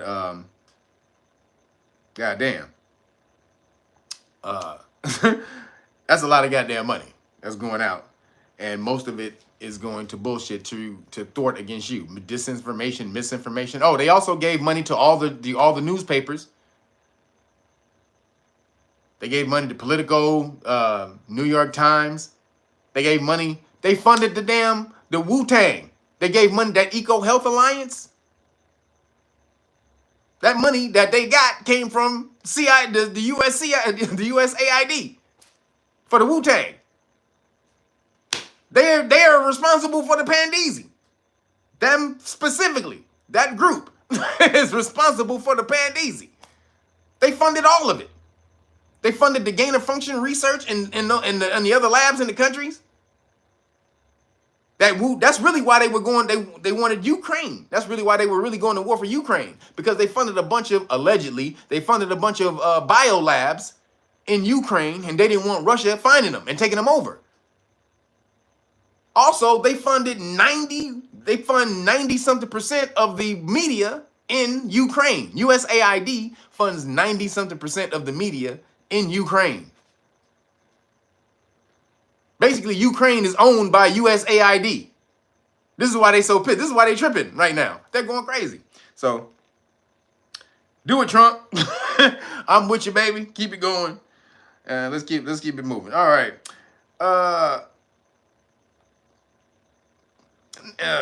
Moving along. So after a meeting with Netanyahu, Trump unveils a plan for America to take over Gaza. Now, did y'all see that? Now, everybody in the world, they going crazy, except the Khazarians and the Republicans. The Khazarians and the Republicans, they like, thank you, Mr. Trump. Thank you, sir. Is it a good idea? Because if you don't know what happened, Trump said, he came out and said, America would clean up Gaza and take it over. And then he said they would own it. But I don't think he meant own it. I think he meant own the production of cleaning it up. Like, it'll be America's responsibility. But he could have meant own it like that also. Ultimately, what I think he means is he wants to make Gaza the 51st state. He wants to make so that Gaza won't be in danger. Either one of them won't be in danger. If it's American, if Gaza is an American territory, then New Khazaria won't bomb it anymore, because they'll be bombing America. But then, by doing that, he's saying that the Gazans will have access to updated technology, like be able to really live. Because if you know before, they weren't able to get water, they weren't able to get electricity, food. I mean, the New Khazarians were just cutting them off from everything. So Trump is like, look, as a realist and a practical, as a practicalist, as I like to call it. There's no words like that, but I'll say it, practicalist. He's like, what is the most efficient thing that can be done right now? Is it good for the Gazans to go back into a place that's going to take 20 years just to clean up the rubble?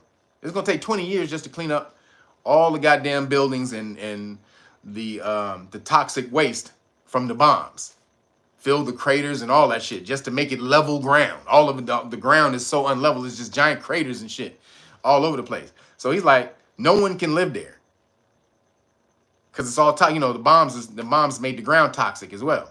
So they had to clean up all that shit. So Trump was like, look, man, you can't go back and live on all that shit. Y'all not gonna do that. That's not realistic. And plus, New Khazaria is not gonna let y'all do that. So his thing is like, look, we'll build that shit up, y'all. We'll move y'all off somewhere. I'm just explaining his side. I'm not saying whether it's good or bad. I'll give my opinion on that in a second. But his thing is, all right, we'll move y'all somewhere. We'll pay for it. We'll pay for y'all to move somewhere, either permanently or just temporarily. And then y'all can come back after we've moved the shit and rebuilt it. He basically wants to create Gaza Lago. That's pretty much, he want to create Gaza Lago and then have the Palestinians. He wants the Palestinians to be able to live in, you know, in just regular, not even luxury, just have regular, you know, amenities of life. So he's like, look, y'all will be able to do this, and this. So the thing is, when he said it, he surprised Netanyahu with it, because Netanyahu bitch didn't know he was gonna say this. They came out and said Netanyahu didn't know Trump was gonna do this. But if you really break it down, so Trump is also saying, look, we'll pay for you to buy a whole new land if y'all want, because this land is fucked up. We'll buy y'all a whole new land bigger than this and build that shit up if you want to do that. So he's giving up a whole bunch of options, right? We'll pay for y'all to move somewhere while we build this shit back up, then y'all can come back. Or we'll pay for y'all to have old new land if you want that shit. Or we can pay for y'all niggas. So he's basically, he wants to do that. So is he right to do that or no? Is this a good idea or no? Because what's the alternative? They keep blowing each other up? That's going to be the other alternative. So what's the truth? What is the right thing? Is it putting Gaza under the protection of America? That's what he's basically talking. He's going to put Gaza under the protection of America so that the Khazarians won't be able to bomb them and shit no more. And then also he believes Hamas won't be able to attack Khazaria if America is in control of the land.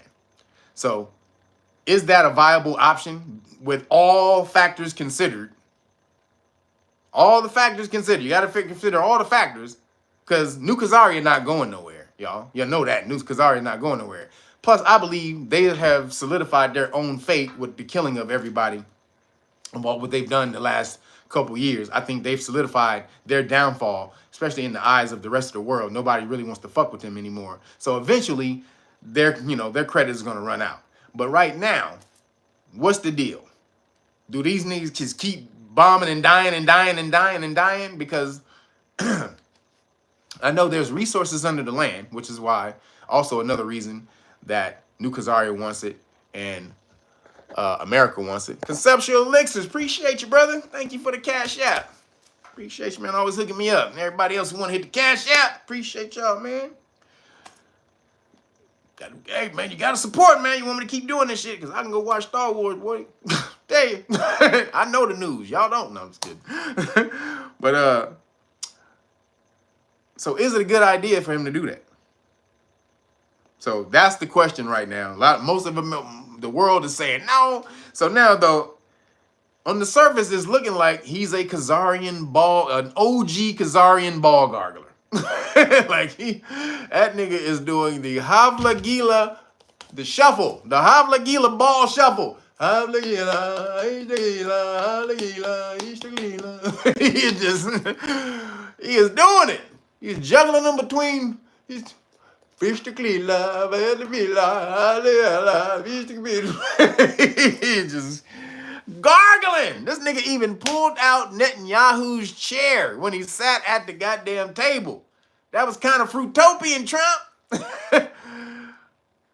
You are playing hacky sack with your tonsils and Khazarian balls. You are playing Khazarian ball hacky sack with Netanyahu, man. Don't do it. You pulled out the nigga chair. Now everybody's saying he just being polite because the chair was huge and shit, and the table was real big, and it was hard for like the chair was like super. It was like a huge ass chair and shit, like like a throne chair. These niggas was sitting in, so he moved it in for him to help him sit down. But everybody was like, Trump is a Khazarian ball gargler. And I was like, You looking like a Khazarian. You looking like a connoisseur of Khazarian ball right now, Trump. But Trump is always, when I've watched him though, he don't ever do what he appears to say on the surface. He's always got some underlying shit popping. So if I go by the past things that he's done, it's not as it appears to look on the surface. Because I don't really think he likes Netanyahu. Because if he did, why would he put that whole... First of all, in the first administration, he told Netanyahu to go fuck himself. Now, yeah, you can get past that. But that shows to me that he really knows who Netanyahu is. And then, why would you put the video of that 15-minute or 10-15-minute video of Jeffrey Sachs saying how Netanyahu wants to take America over, or take over the Middle East and use America as its proxy, or its, as its bodyguard, basically, for other lack of other terms, or its soldier to do it. Its enforcer, that's the word I'm looking for. So he said that he put it on his True Social. So if you put that on his own True Social, he knows what's going on. You don't put a video on saying that Netanyahu and New Khazaria has been with the bullshit and pulling America into their bullshit for the past 40 years if you not really... So it says to me that something else is going on the low. It's not just we're going to take over the Gaza and give it to New Khazaria, which it looks like that's what Netanyahu thinks. Netanyahu thinks if America takes it over, they're going to give it to us. I don't necessarily think that they're going to do that. That's what's going to happen, but we'll see. So, again, you're looking kind of fruitopian pulling out niggas' chairs, Trump. Don't pull out another nigga chair, cuz. Just, nigga, you got that, nigga? Hey, figure it out, cuz. You don't pull out another nigga chair. What's wrong with you, Trump? Just saying, buddy. Moving along, the El Salvador offers to house illegal immigrants whose home countries won't take them back. Also, extremely violent or high crime American convicts for a fee. So, all the convicts that Trump want to ship back that the countries don't want to take, El Salvador was like, we'll take them. Yo, Nicola Hurst, appreciate you for a little shawarma support. Appreciate you. That was funny. Appreciate you on the shawarma support. So the El Salvador, if y'all don't know about El Salvadorian gangs, remember El Salvador, they cleaned up their crime, their crime dropped like 70-80%. Because, they used to have killers and gangsters and drug dealers and all kind of cartel cats all around there. And then this dude came, the new president of El Salvador. He built this super jail, this super prison, and he threw all them bitches in there. If you see all them niggas be locked up like this, they be in there like sardines together and shit. They be packed together like sardines. It is, whew. It ain't like American prison. Like, this shit is really fucked up, right? So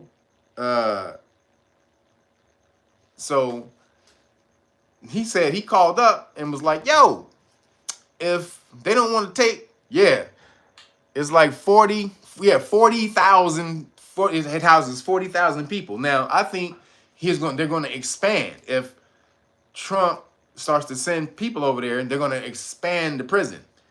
So they're going to, all them Trinidad cats and all them, they all, get your bitch. Boy, and homeboy don't play. That fool is crazy. He cleaned up El Salvador with a quickness. It didn't take him no time. He just went around just with a van and guns and an army, just shooting up niggas, gathering them up. Like, nigga, you gonna die, you going to jail. What you want? Death or jail, bitch? You got two choices, motherfucker. ain't no in between. Death or jail. So that's where all the prisoners are supposed to go. But also, this is for you melanated cats, for your melanated kids out there. He offered to house U.S. prisoners. U.S. citizen prisoners. The most violent people. Like, so if you're a murderer, all you gangster cats, especially you cats in Chicago, you little young cats in Chicago, you drug dealers, all of that, they're going to send you to El Salvador. He offered to do it. Said, I'll take all your people. And Marco Rubio was like, see, they sent Marco Rubio to talk to all the Hispanic brothers. Sent him to Panama. He worked out the Panama thing. Sent him over to El Salvador. He talked to his Hispanic brothers. Hey, boo, boo, boo, boo, bop, bop. Hey, nigga, yeah. Jess. Every time Marco Rubio leave, he leave with a Jess. He's like, shit, that's what I'm talking about. So Darnell, Jamal, Larry, Leon, y'all are going to the El Salvadorian prison if y'all don't straighten the fuck up. And that's the kind of deterrent that you need to keep people from doing crime. Because if they know that your gangster is a fucking little chihuahua, that's the extent of your gangster is a little chihuahua. They gonna say, yo quiero Taco Bell. That's all they gonna yo quiero Taco Bell. Y'all remember the little chihuahua? If you start talking like that, you just start mouthing, your gangster is nothing. They're gonna keep doing bullshit. So what I want to know is, should he do this? Is this constitutional? Can Trump send American citizens to another country for a prison, as a prison? What do y'all say? Hold on, y'all put it in the thing. I'll be right back.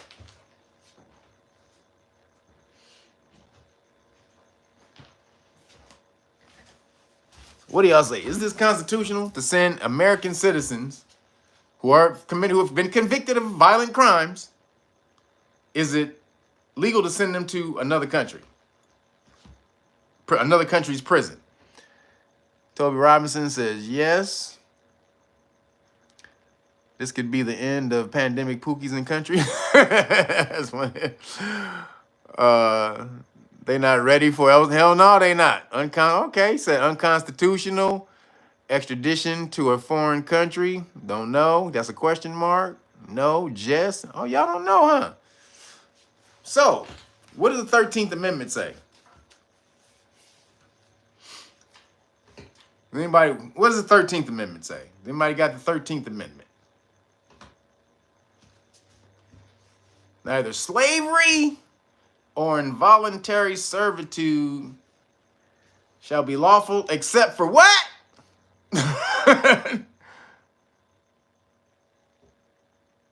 Except for what? Come on. Slavery and involuntary servitude shall be illegal except if what? If you are what? Come on, people. There you go. Prisoner, jail. Convicted of a crime. They left that little tidbit in there. Boop. Oops. Left that little tidbit right on in there. 13th Amendment. So, bye-bye. They can send your ass off. Now, there's also the 8th Amendment, which says you shan't be subjected to cruel and unusual punishment. So, these two things are going to battle. The 13th Amendment and the 8th Amendment are going to battle, and somebody's going to have to go to court on it. But for now, he can do it. Somebody's going to have to sue him to say that it's wrong, that the prison conditions are cruel and unusual. And they're going to have to prove that those prison conditions are harsher than what's in America. And we already know, though, it's gangster in America. I know some niggas have been in jail. It's kind of crazy in America, too. So it ain't it's not Disneyland in America. So you're going to have to prove that theirs are much harsher than the conditions in America. So we'll see how that goes. Then also due process. You're also allotted due process in the Constitution. So due process is in 2 amendments of the Constitution. You guys should know that. Which ones? Which 2 amendments is due process in the Constitution? Let me see if y'all know that. I know you're going to Google it, which you shouldn't be doing. What 2 amendments are due process in the Constitution? Nope, not 4th and 5th. Not 4th. Okay, you got 1, 5th. What's the other one? Oh. So between Desi and Christopher Perkins, you got it. 5th and 14th. Y'all put your hands together. Put your hands together, you got it. 5th and 14th. So you have due process. And that means they have to allot you all the mechanisms of the processes of the law in order before they can convict you. Right? So if that process of sending them to El Salvador if that skips a beat within the process of the law, they can get out. So then so ICE, they've been smashing on people. I know you've been seeing it. ICE been all over the place smashing on people, snatching up like 1,500 cats a day. That's crazy. They've been smashing up 1,500 cats a day. They said they already got like, how many people? Like 40,000 people they have gathered already? That fool ain't playing. That fool is not playing. They have gathered up 40,000 people already. And that was the reason for the rally out here in LA, because they're smashing on all the illegal immigrants, but all the violent illegal immigrants. And all these people out here walking around with flags and shit for rapists and criminals and all this illegal and all this type of shit, killers. That's who getting sent back. Yo, Brandon Terry, appreciate you. Thank you for the Cash App, brother. Thank everybody who hit the Cash App. Appreciate you guys. Again, that's Cash App, Real Nagas, the number 9. You want to support, because you can't super chat me no more, because bitch ass YouTube took me out. So that's the way to support, to show me some love for all the information I'm bringing y'all, all this damn research I got to do to bring you this shit. I'm just playing. So they've been smashing. ICE has been smashing. And if they go and they find a criminal, if they find an illegal immigrant that's kicking it with a criminal, if you ain't a criminal, but you're an illegal immigrant, you still going too. So that's what they're mad about. But the Democrats was letting all the illegal immigrants go. So it was their fault. If you kept them in jail, ICE would just go to jail and pick them up. But you let them go, they go back to chill with their families and shit. And then when ICE go pick them up at the house, they chilling with everybody who's an illegal immigrant. So they going too. So that's not their fault. So that's why these people were in the street with the flags and shit, burning the American flag and all that shit. Nigga, I would smash on them cats. You burning the American. First of all, you can't. In America, this is what I'm saying. They don't know anything about America. You have the right to assembly, but you don't have the right to infringe upon someone else's rights. So your right to assembly can't block someone else's right to come and go. That's how that works. They all should have been arrested and smashed on, but they not, because it's punk bitch ass Los Angeles and that whack ass mayor who don't do shit and just burnt the whole goddamn city down. She don't know shit. She doesn't even run the city. It's city council that runs the goddamn city. She doesn't have any goddamn say so pretty much at all. So this is the shit that's going on. You got all these people taking over the goddamn city, talking about Mexico, this and that, flying Mexico flags. So take your ass back over. Cat Williams already said it. You take your ass back on over there. But should Trump smash on those people who are in the streets screaming, basically trying to protect criminals, rapists and killers and all this and that? Because that's all that's getting sent back right now. He ain't even messing with regular people. It's going to take him a couple years just to get the killers and shit. So All these people that's tripping and destroying the goddamn country and all this shit for killers and rapists and all that shit. Should Trump and them smash, should ICE smash on them people? Yes, no. They out there, they shitting on America, burning the American flag.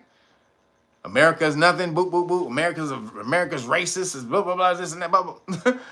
Okay, but your ass is over here trying to get the resources, though. Your ass ain't free over, you can't do none of this shit over in Mexico that you can do over here. But America's a piece of shit. Okay.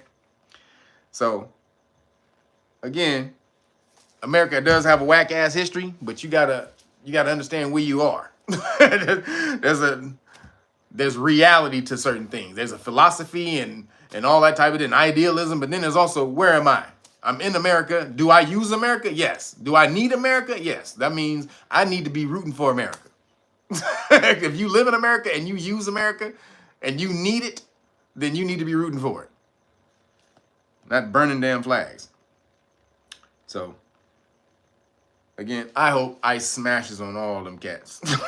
Yo, they straight full of shit. Moving along, in Skittle news, Tucker Carlson had on a guy who first broke the story about the USAID being CIA front money laundering and destabilization of governments, or a destabilization operation. So just go look at Tucker Carlson. He's the dude who broke off the USAID information. I forgot his name, like Ben something Ben. Yo, Toby Robinson, thank you. Appreciate you for the cash out, man. Right, baby. Start to roll on in. Everybody follow Toby Robinson's lead. Appreciate you. So the dude who brought this out, Ben something, I forgot. His bald head guy, Caucasian dude. If you go, it's Tucker Carlson's latest video. And so he talks about how it was a money laundering operation and destabilization operation for pretty much the Democratic side. So then he said the government funding all of these DEI and Fruitopian transformer programs around the world was a way to destabilize the governments. That's what I just told you. So it's a Fruitopia. They're trying to change the culture. Also, it's killing two birds with one stone. They need to change the culture because they do want to change that, because there is a Fruitopian mafia that, that's underlying and runs the whole thing. Yeah, Mike Benz, thank you. My dude's name is Mike Benz, BENZ. So that dude, he was the first one who brought the whole thing about the USAID being a front for the CIA and money laundering for the Democratic Party and all that. He bought all of that shit out. So, and then also, they were talking about, did you see, because they tried to shut down they shut down the Department of Education yesterday. Did you guys see that shit? They shut down the Department of Education, and also Maxine Waters and all the damn, wokocrats. They all out there fronting and trying to get their sound bite and they clip, their donation clip that they're going to send to their donors, so that they can show they're trying to fight for the people. But if you fighting for the goddamn people, how come you didn't raid the Department of Education way before this shit? America's like 30-something in the world in fucking education, or 20-something. It's down there. It's like lower than the 20s in education in the world. 7 out of 10 people in school, kids in school, have a below average reading level. 7 out of 10. So the reason the Department of Education was supposedly created was after segregation, after the civil rights movement came in, they wanted to make sure that melanated people, marginalized communities got education, because they were segregating education in these states. So they said, all right, well, the government needs to come in and make sure that you niggas are educating black people, right? And that y'all not bullshitting. We need to see that you educating black people. Turned out to be some bullshit, because melanated people have become the dumbest people ever since that shit has begun. It's ridiculous. Melanated people have gotten dumber since the Board of Education has started. It's the worst thing ever for education. all they do is just take the money. It's a money laundering thing. They got like $190 million after the pandemic to set the fucking to set the education system right. And they still failing like crazy. $190 million. This is why this Doge shit and Elon and them coming and clean up, because all they do is just steal the money. $37 trillion in debt. That's ridiculous. That's only because they ain't giving away. They give away a lot of it, but they also stealing it. They're stealing it. As my man said in Clear and Present Danger. But this is the biggest criminal operation that we have ever seen. And a lot of people are scared because it's so big, it ties into so many different functions of the world and different parts of the government. They think this can take the whole government down if he shuts down the USAID. This can take down the whole fucking government. So the Department of Education, they shut that shit down, and all the damn Democrats was out there trying to break into the shit. See, the Department of Education was the ones giving money to these schools to promote this not DEI, but the Fruitopian agenda. That's why they were doing it. All the trans kids and all the transformer kids and all that, that was coming from that. So what happens is USAID, they give money to non-governmental organizations, right? Corporations who then are able now, because USAID is not supposed to operate on American soil. They're foreign. They're supposed to operate on foreign soil, just like the CIA, which is because they're the CIA. But they can give money to foreign organizations, to NGOs or non-governmental organizations who can then turn around and then partner and contract and work on American soil. So they come around and they give that money back to these different politicians through non-governmental organizations in America, right? So this is why you had all these people raiding the Department of Education. All these damn people. Where the hell was you when these damn kids is failing? You had never got your ass out of the goddamn out of Congress before. Never got your ass out of Congress. Most of those motherfuckers was in the goddamn in fucking remote control wheelchairs and down there. What is like, bitch? If you don't get your ass out of here, you ain't never got your old ass up to come down here because your Geritol money is about to stop. They about to stop your goddamn Geritol money, huh? That's what that is. Like, oh shit! Hey, oh, my Geritol! My Geritol! Let me get on. He's about to stop my Geritol. I can't have this. Fucking Elon Musk! God damn it, boy! You coming over here? You just hold on. Give me a second. Elon Musk, motherfucker! Don't do that! Yeah. Woo! Well, if I was able to get out this goddamn chair, Elon. Like, somebody pick Maxine Waters up, please, and drag her down. You two brothers, y'all grab Maxine, please. Thank you. They were like, nigga, Maxine, if you don't get your ass out of here, trying to threaten the dude at the front door and shit. Show me your ID. Give me your ID. Thinking she old and black.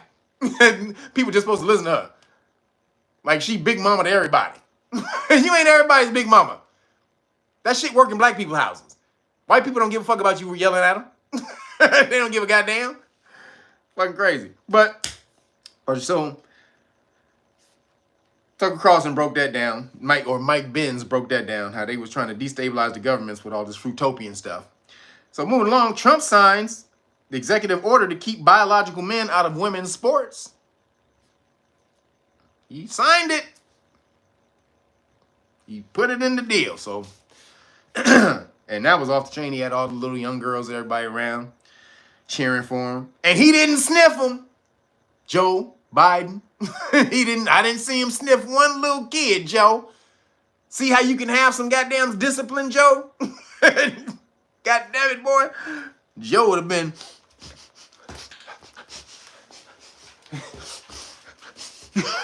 This motherfucker would have been a goddamn bloodhound. All them little kids at the goddamn front desk. That motherfucker would have lost his mind, had a heart attack. He'd have been so excited. Joe would have died immediately. But Trump had all the little kids, everybody there signing signing the law to get back in sport, or to keep the men out of sports. And then the NCAA followed right on along that day. They say, well, sorry. NCAA, I'm sure they didn't want to do it, but they had to follow federal law because they get federal money, right? Mostly they're federally funded. So, or big part of it. So if the NCAA is a nonprofit. Did y'all know that? The NCAA is a nonprofit. They got 501c3 status. Y'all didn't know that, huh? Just like the Federal Reserve, just like the United States of America, Inc., all 501c3s, all nonprofits. So the NCAA is a nonprofit. So it gets federal. If it doesn't do federal bid, what the federal government says, it loses its status. Most people don't know that. They have to do it. They have no choice. You can march all goddamn day in the street, motherfucker. If we don't follow federal law, there is no more NCAA. You don't get to play nothing. Nobody gets to play nothing. So, shout out to Trump for doing that, because the NCAA had to come along. And he said, America will not tolerate biological men beating up on women in the Olympics. He shut that shit down. No more women in the Olympics. God damn, boy, this nigga, I'm trying to tell you, look, Trump, 90-some% of what he doing is off the chain. I can't get with the Khazarian ball gargling. It appears to be. I'll hold my judgment on the Khazarian ball gargling until I see more from what happens. If he gives Gaza over to Netanyahu bitch, then Trump, you piece of shit. Straight up. If you give Gaza over to Netanyahu bitch, you a piece of shit. However, if you just working on a deal where America can keep Gaza safe and have them live their lives without worrying about bombs and all that type of shit, if you're just trying to create a better situation for both people, hey, I fuck with you on that. But no more in the Olympics. No more. So if the Olympics is in America, just so you know, is in Los Angeles. It's in Los Angeles in 2028. So if it's gonna be in Los Angeles, he's like,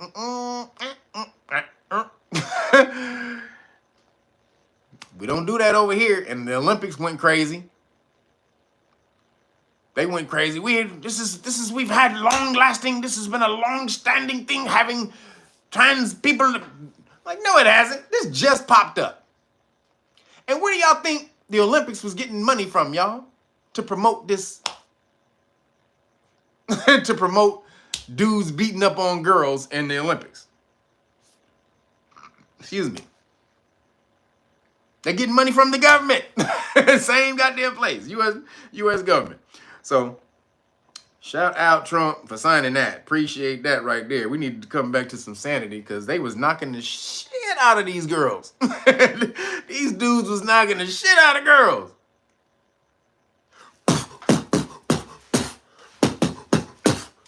Sorry, I didn't mean to hit you so hard. I didn't know my own strength. Sorry, guys. Hey, wake up. Wait, hey, can somebody give us some water? We got some smelling salts somewhere. Hey, did I hit you so hard? Like, I didn't mean to hit you. Did you see that motherfucker who spiked the ball into that lady, into that girl's face, and broke her face? Now she got brain damage? She got brain damage. Like, he spiked the ball, bow. She got knocked out. You can go see the picture of it. This was like a couple years ago. She got knocked out. Now she got brain damage for the rest of her life. From a spiked ball from a dude. So. Sorry. Doesn't get it. You don't get to go shenane and say sorry and then have that. Nah, buddy, that doesn't work. So the hospital, so in New York hospitals stop offering gender affirming care to children. And the Attorney General, what's her name? She went crazy. They went crazy because, again, these hospitals receive federal funding. So if Trump says stop that shit, he signs an order to stop it, you got to stop it or you get no more money. So in New York, they all stopped. And then Letitia James, the one who tried to sue him and said his his place is only worth $18 million. Mar-a-Lago's worth $1 billion. She tried to say it was worth $18 million. But yeah, big Tish, thank you. Thank you, Summer Breeze. Thank you, Big Tish. So Big Tish, she comes out and tells the hospitals to ignore Trump. She said ignore his order, that you don't have to listen to him. What? She is crazy. She said to keep giving gender affirming care, also known as also known as the drugs to children's, to ruin children's lives. So keep doing it, and also keep cutting. Told him to keep doing that too. I hope the Trump administration investigates her ass and finds all kind of fuck shit she's done. Because that's what they're doing. They're investigating everybody who prosecuted Trump. They're going through them person by person. So they're going to get to her in a minute. And I can't wait. I can't wait till they get to her ass and see all the fuck shit she been doing on the back end. Because she's telling the hospitals don't listen to Trump and to keep giving fruitopian care to these little kids, to keep chopping them up, to keep giving them hormones that's going to stop them from having orgasms for the rest of their life. This is bullshit. That's what that stuff does. They don't have orgasms for the rest of their life. The gender affirming care, when they stop their puberty and shit, they don't have orgasms. So you're going to stop a child's orgasm before they even get to have one. I'm tell you right now, nigga, I'd kill you. Nigga, knowing what an orgasm is now, boy. If I was a kid and I knew that you was taking that from me, boy, there's nowhere you could hide. I tell you that shit right now. Nowhere you could hide if I knew you was taking that from me. So, shout out again, man. So moving along, Trump recall. So this is a story. A Trump recall of CDC research puts scientific papers in limbo. So he recalled, basically, Trump said no more LGBT, blah, blah, blah, Transformer, no more Optimus Prime, no more Megatrons, no more Starscreams, no more sound waves. If y'all know Transformers, you know what I'm talking about.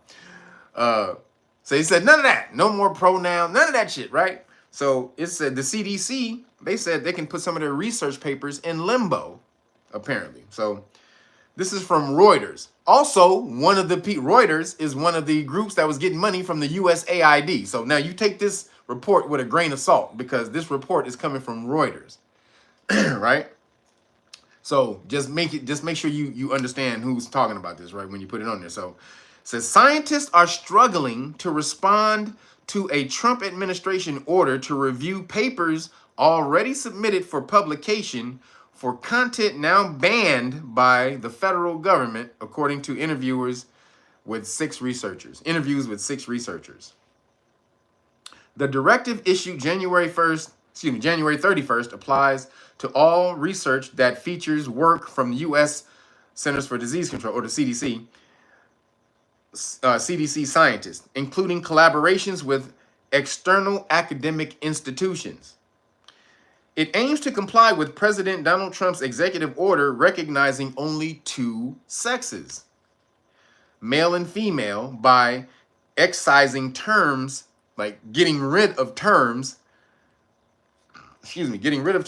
such as gender, non-binary, transgender, and LGBT from the government communications. Like, you can't put none of those on no papers no more. It's either male or female.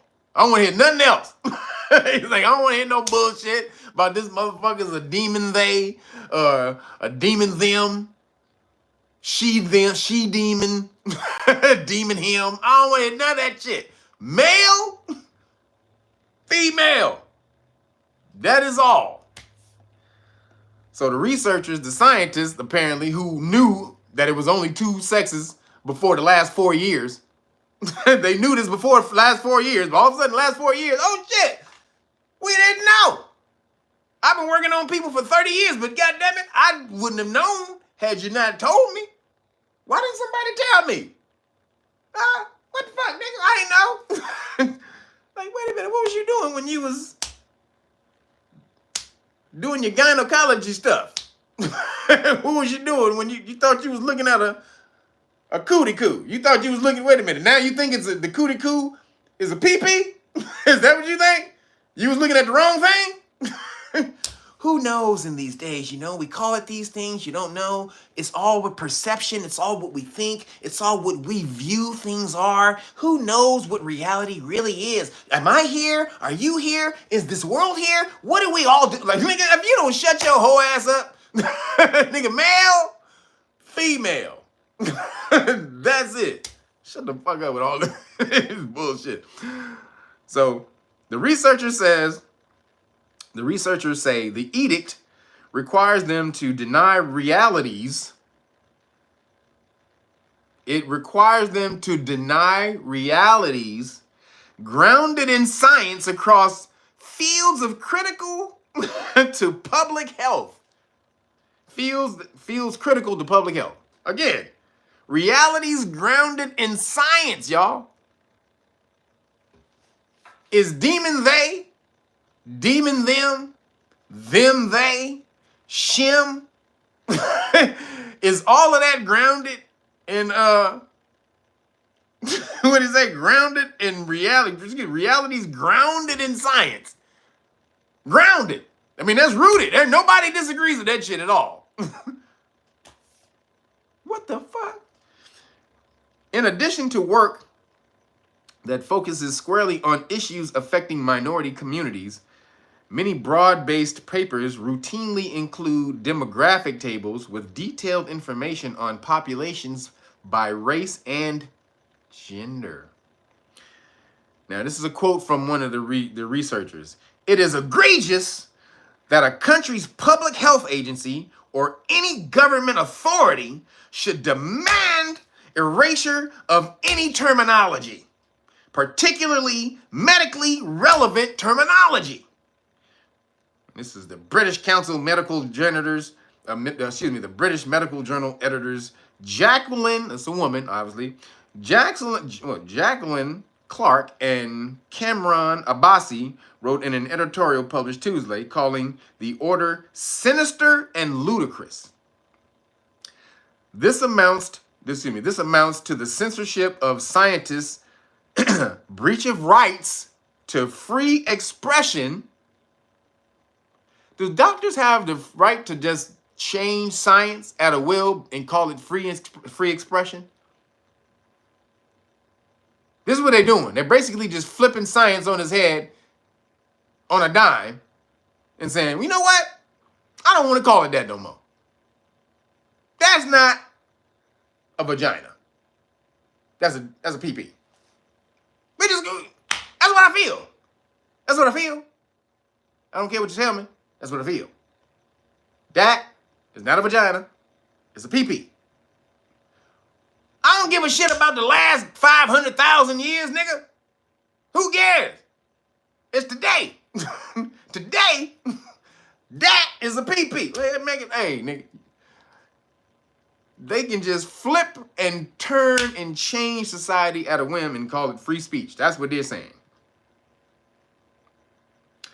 It says, free speech says is announced to the breach of rights to free expression, dehumanization of the LGBT individuals, and indifference for the American taxpayers and human beings worldwide who support the CDC's research. You're disregarding all of us, everyone. How many of it? Really? Damn, I didn't know. My bad. How many of y'all it is? Well, right now it's me and Harold. Harold? Well, right now, Harold went to get some lunch. He went to go get a sandwich. But when Harold comes back, it's going to be me and Harold. We're together on this, man. Two? Wait a minute. There's two of you motherfuckers? Yeah, man. Me and Harold when he gets back. Harold, Hurry back, man.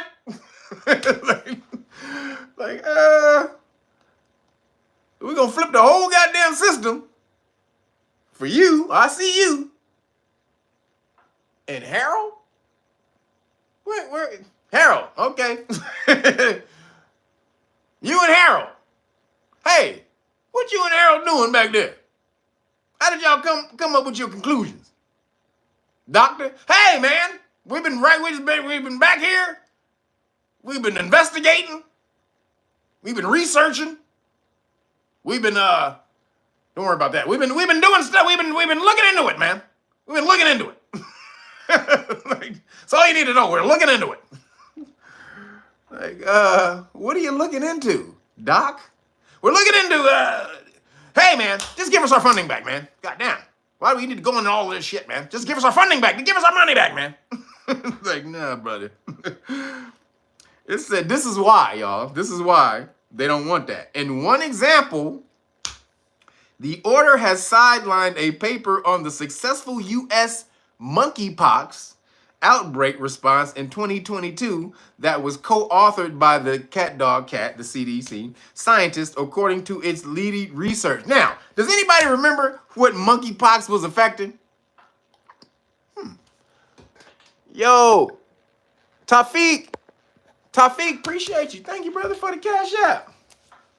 Everybody else with the cash app, appreciate you. It's a real Nagas, the number 9. So who was monkeypox primarily affecting? Only pretty much affecting. Does anybody remember? Yes, the Fruitopias. Thank you. Fruitopia. That's all monkeypox was affected.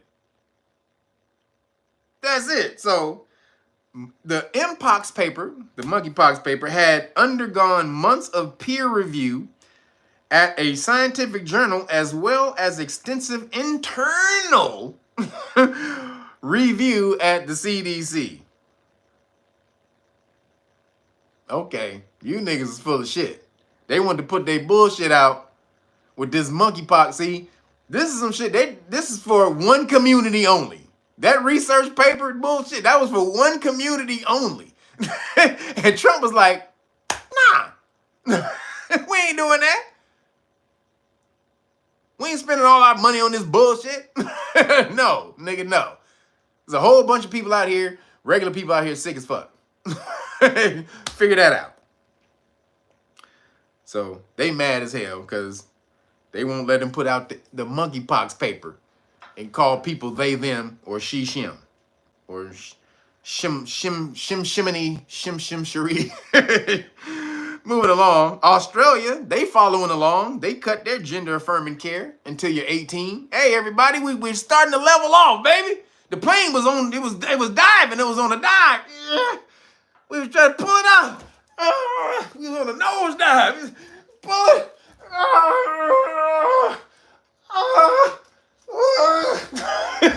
We was trying to level that bitch off. It's starting to level off, everybody. Australia's falling in line. They said no more gender affirming care. USAID can't fund any of this shit around the world anymore, so it's gonna die around the world. Now that they pulled the money plug from it, it's gonna die. Like, they could have killed it. They could have killed it with just a cultural change, with Trump going in office and a cultural change. Yeah, it could die like that, but they are killing the money for it. No more monies. So the promotion, I told you, marketing is everything. And if you don't have money for marketing, again, in business, you're supposed to keep a certain amount of money. When you start a business, you're supposed to have a certain amount of money, and it should be a good amount of money for marketing. You have to market your product. If you don't market your product, nobody gonna know about it. So that's what they've been doing. That USAID has been their marketing fund. To give you an example, when a movie comes out, they say the movie cost $200 million. They call it, the movie cost $200 million to make. Now, if a movie made back the $200 million they spent on production, are they making back their money? Absolutely not. Because they also have to spend, on top of the $200 million they spent to make the movie, they also spent about $100 to $150 million, $200 million on promotion. They have to promote the thing, and they have to spend almost as much money to promote it as they spent to produce it. Because you have to know that it's out there. Like the new Fantastic Four trailer that just came out. It's all over the place right now. It sucks. It's gonna be whack, but it's all over the place right now. Or the Superman trailer. Superman's about to come. So all this promotion, right? They both gonna be whack ass movies. But again, promotion. So it says thousands of Australians across the nation gathered to protest a ban on gender-affirming care in some parts of the country. Puberty blockers and hormone therapies are no longer accessible to new patients underaged 18 in Queensland, and the government awaits the results of a probe into the care. So they may cut it off permanently if the research shows that it's bullshit. Hey, we leveling the plane off, baby. We was in a nosedive. You seen Top Gun? We was nosediving. Maverick pulled us out of it. So, what's up, Australia? Shout out to Australia for finally coming into some sanity. So moving along, a South Carolinian Republican claims Biden administration funded $10 million to transformer experiments on mice. Excuse me.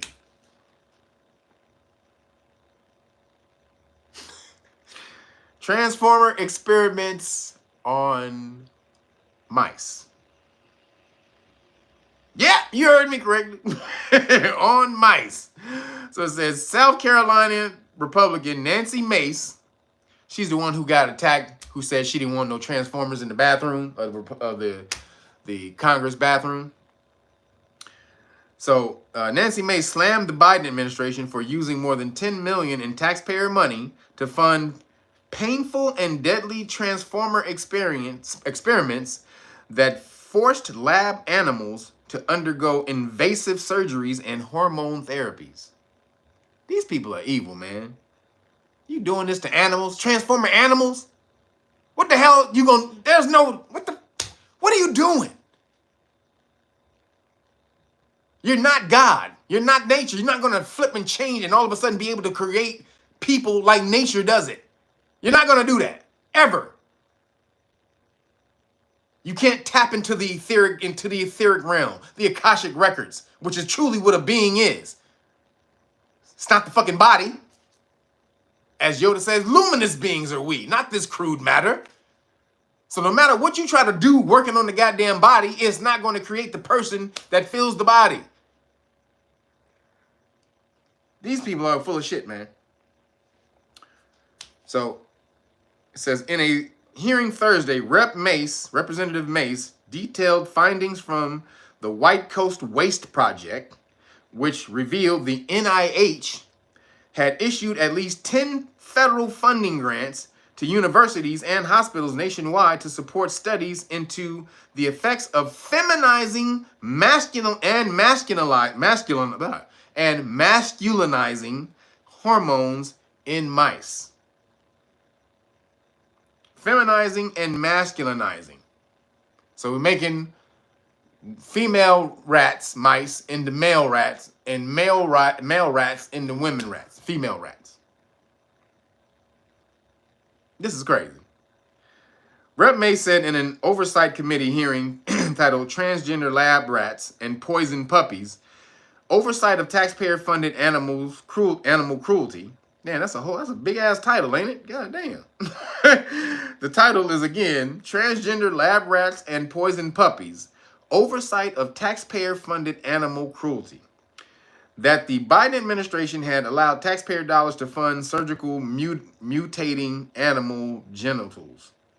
She said in her opening statement, the Biden-Harris administration was so eager to propagate their radical gender ideology across all facets of American society that they did not pause to consider that such experiments are not only cruel but unnecessary.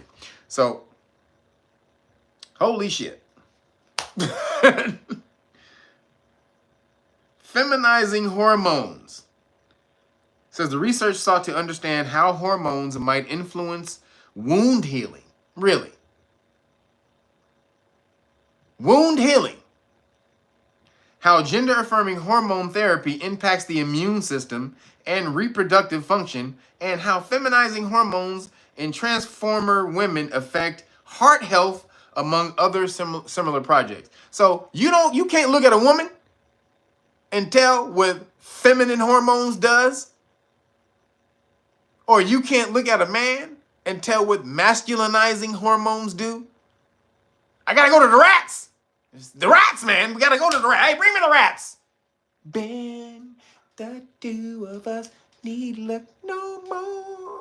That nigga singing man and shit while he pumping him up. We both found what we are looking for. He's sticking him up. Ben, that baby call my own. This nigga, hey, what are you doing? Leave Ben alone, motherfucker. They are, man. What does a trans rat look like? What does a transformer rat look like? How do you know? How does a transformer rat act different from or a male rat act different from a female rat? Don't they just act the same? What is they gonna start doing? What the transformer rat is gonna put on the goddamn bra and go together, apart, together, apart. What is it gonna do? It's gonna paint its tail. You like my tail? Y'all like my tail? Y'all see my tail? Y'all see my tail? Who like my tail? You like my tail? Look at my tail. It's not swinging. Y'all don't like my tail? Like, hey, nigga. Like, hey, Brandon. The fuck, nigga? What you doing, nigga? Stop swinging your tail in the goddamn cage, nigga. We don't want to see that shit. But apparently, that's what's going on. That's where your money is going. Moving along, in the science and the weird, cancer breakthrough. As scientists discover a switch that can reverse the disease. They found a switch that can reverse cancer. I did too. It's called alkaline. Been here for a long time. Acid feeds cancer. Alkaline kills cancer. Boom. The end. However, the doctors, though, in Japan, they said they found something else. So let's see what they said. Scientists have discovered a switch that reverses cancer cells. Reverses. Okay. In what is being described as a major breakthrough. By activating this molecular level, researchers in South Korea, sorry, I thought it was Japan. In South Korea, were able to revert cancerous cells back to a healthier stage. This allowed them to tap into the critical, the critical moment before normal cells irreversibly transform into disease cells and halt the progression. So there's a stage where it's called like the middle stage. Or what do we call that when you're in the middle stage of sleeping? And the threshold. So the threshold stage, right before you cross over. So your cell has a point where it's not healthy and it's not sick yet. And it's moving towards being sick. And it's saying, before it gets to that point to where it's completely toxic and sick, it can be brought back. It says the finding provides a new approach to cancer treatment by rewriting cancer cells rather than eliminating them. Dr. Tiffany Trussell Sandoval, a retired oncologist formerly of Memorial Sloan Kettering Cancer Center, who was not involved in the study. So she wasn't involved in the study, but she basically gave a breakdown of it. Then she says, to better understand this hybrid state, you can think of water boiling at exactly 212 degrees Fahrenheit. There's a brief moment when water is neither fully liquid or fully steam, similar to how cancer development includes a short window where cells are both healthy and cancerous at the same time. So they're about to fix cancer and about to charge your ass $1 trillion to do it. So shout out for finding a way to take out cancer scientifically. However, holistically, we've known how to do this forever. Actually, since, what's his name? The person who discovered the cause of cancer, Dr. Otto Warburg. Go look him up. Dr. Otto Warburg, he discovered the cause for cancer while simultaneously discovering the cure. He wrote a book called The Cure for Cancer. I got it over there somewhere. I just don't feel like looking for it. But in the book, he says you need to go alkaline. He says the cancer cannot survive in a fully alkaline environment.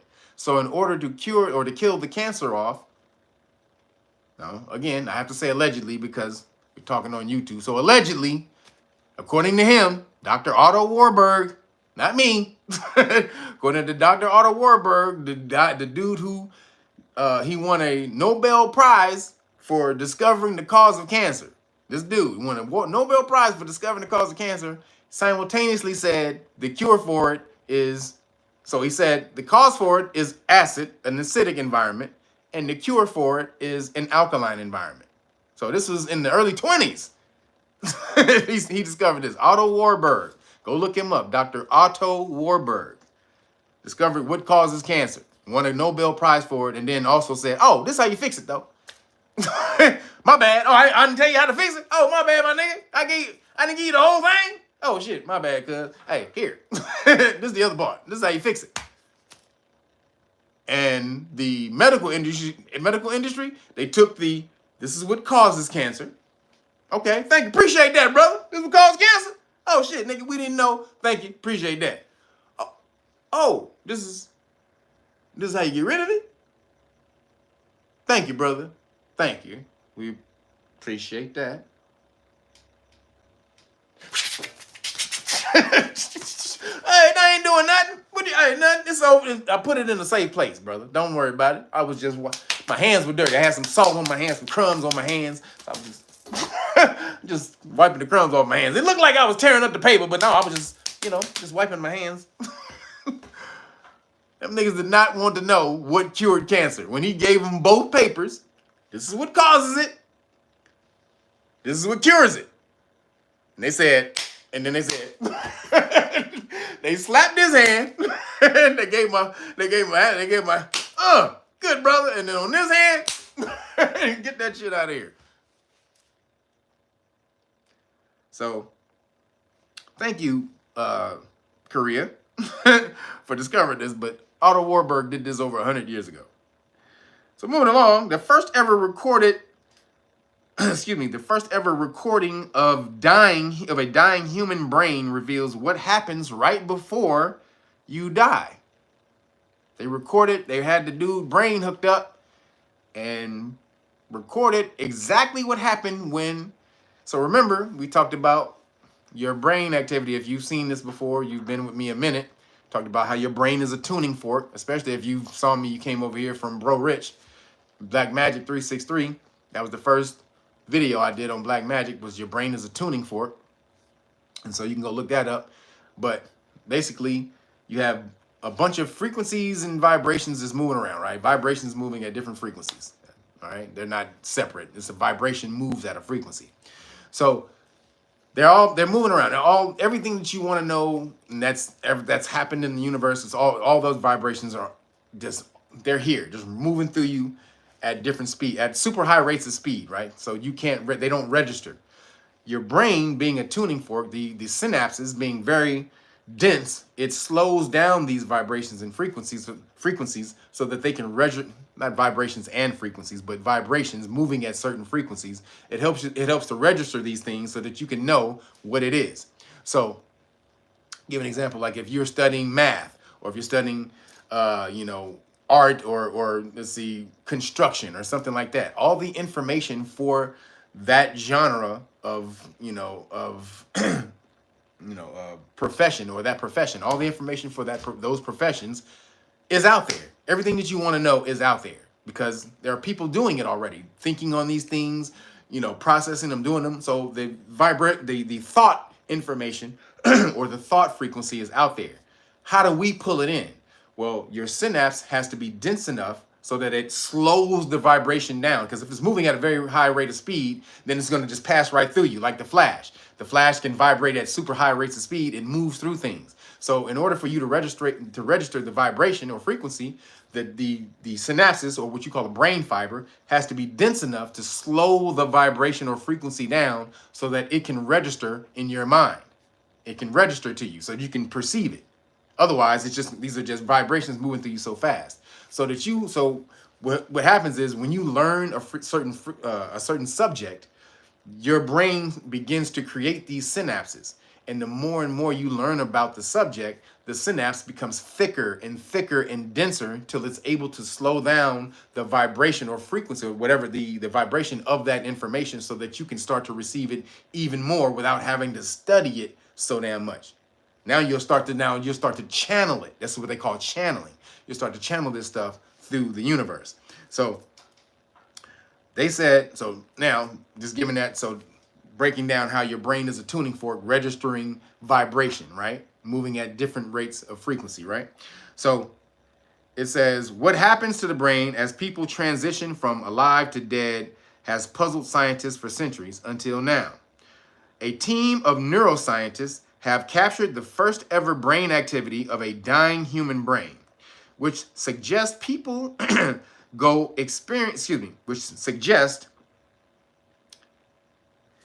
now again, Daily Mail, I hate the way y'all niggas be leaving our shit. So which suggests people go experience life review.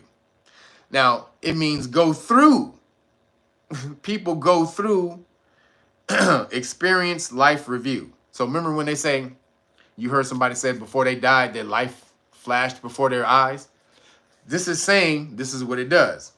So it says, life reviews have been widely reported by those who have had near-death experiences who said they saw their entire life history play out in a rapid manifestation of autobiographical memory.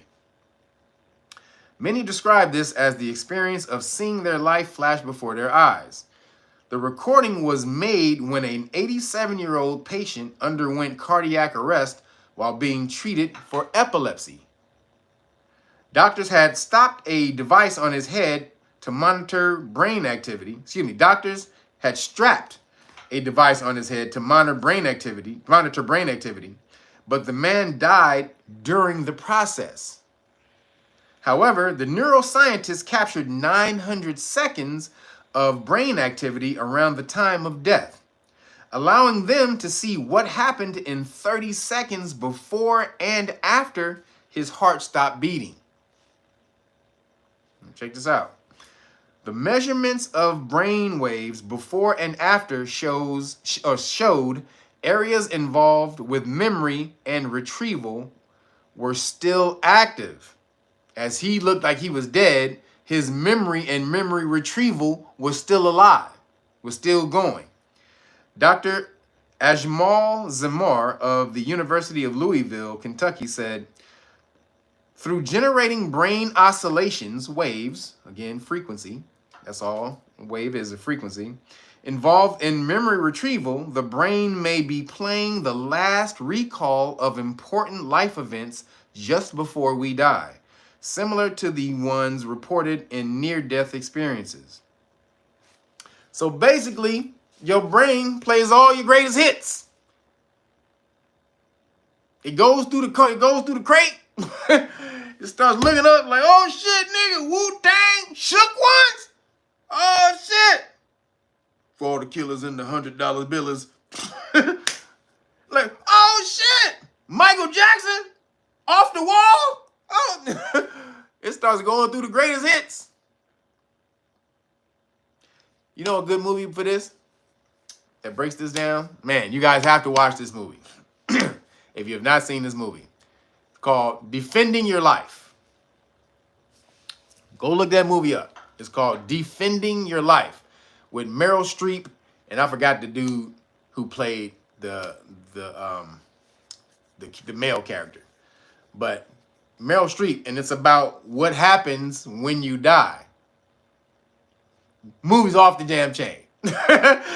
Telling you. I'm not going to tell you more about it because I don't want to ruin it. It's an old movie. It came out like, I think, the 80s. But it's called Defending Your Life. And watch how this shit breaks down the afterlife so ill. This movie breaks down the afterlife and what happens in the afterlife. Yeah, Albert Brooks. Thank you. Thank you. Albert Brooks. So Albert Brooks and Meryl Streep in this movie. Hell of a movie. But, I mean, it's supposed to be a comedy. But, I mean, you'll find a few chuckles in there. But it's really breaking off some sick science. Some esoteric information. So go check that out. But this goes to playing back your life. Because this is kind of, I'm going to give you a little bit of tidbit. This is kind of what happens in the movie. So, and that's all I'm going to give you. But, boom. When you pass up out of here, you're going to go through your greatest hits and sit back and be like, God damn. God damn, I did that? Holy shit. I didn't even do that. God damn, that girl ass was, God damn, you got a fat ass girl. That was a hell of a time, girl. I remember that shit. Oh, God damn. You're going to be going through all your shit. Man. So they recorded it, though. They captured that shit.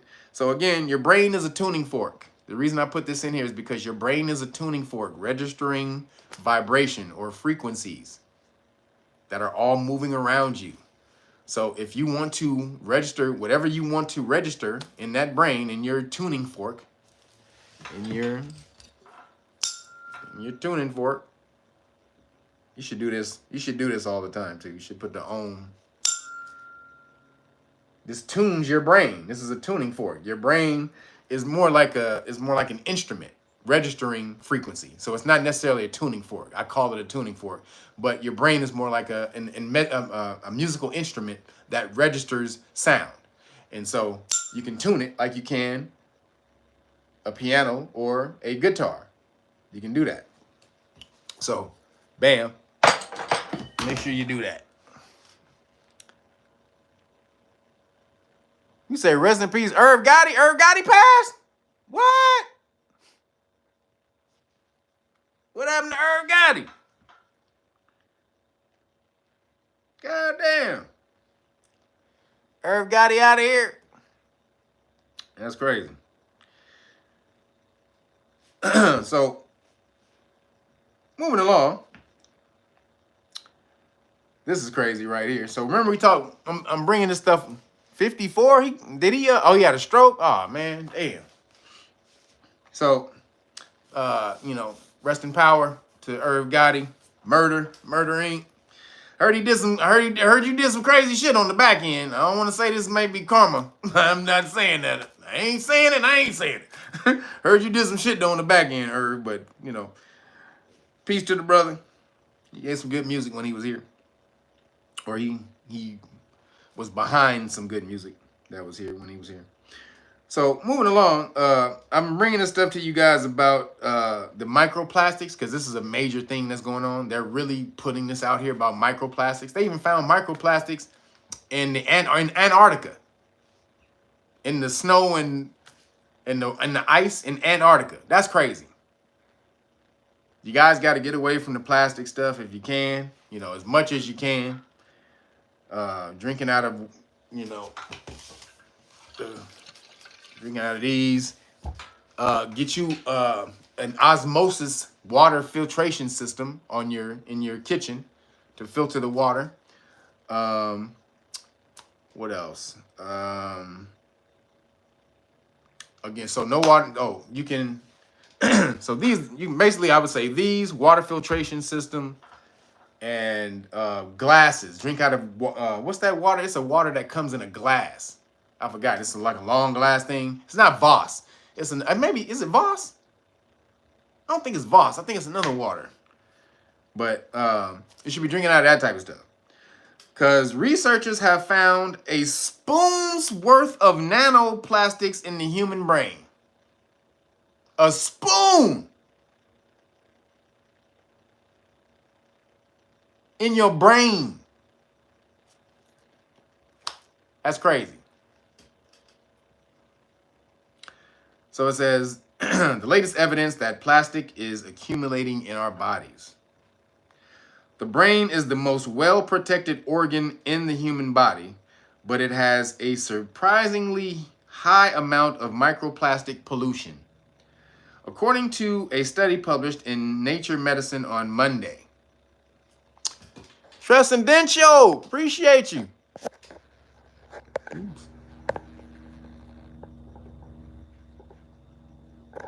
He said, forgot my Dylan water bottle. You got one? That's what I'm talking about. Transcendental, got you the Dylan, baby. Alkaline, I'm telling you, put this thing in there, it's super alkaline. Now, you shouldn't drink alkaline water all the time, though. Let me just say that, because you can mess up your digestive system if you drink alkaline water too much all the time. So just be careful, go back and forth on making it alkaline, because your stomach acid needs to be at least from about 0.5 to 1.5. They'll say 2, but really 1 point. It's supposed to be very, very acidic in your stomach, like to break down stuff so that you can get the nutrients out of stuff. So if it doesn't break it down, that's where you'll get whole foods not broken down when you crap them out. So don't drink alkaline stuff too much when you eat. You can drink it, just don't drink it when you eat. Let me say that. So you don't want to eat and drink alkaline things together, because it'll counteract stuff. So if you're just drinking water throughout the day, you can drink alkaline water. If you're eating, don't drink alkaline water, because it's going to counteract your acidic, the hydrochloric acid in your stomach. So so researchers examined 52 brain samples from autopsies and found they contained 7 to 30 times more microplastics and nanoplastics than the kidney and liver samples. So there's more nanoplastics in your brain, probably because you drink out of water bottles all the time. And so you biting on the water bottle, or you're chewing on it, or you're just getting every time you put the water bottle on you, probably pieces of plastic get in your mouth. Go straight to the brain.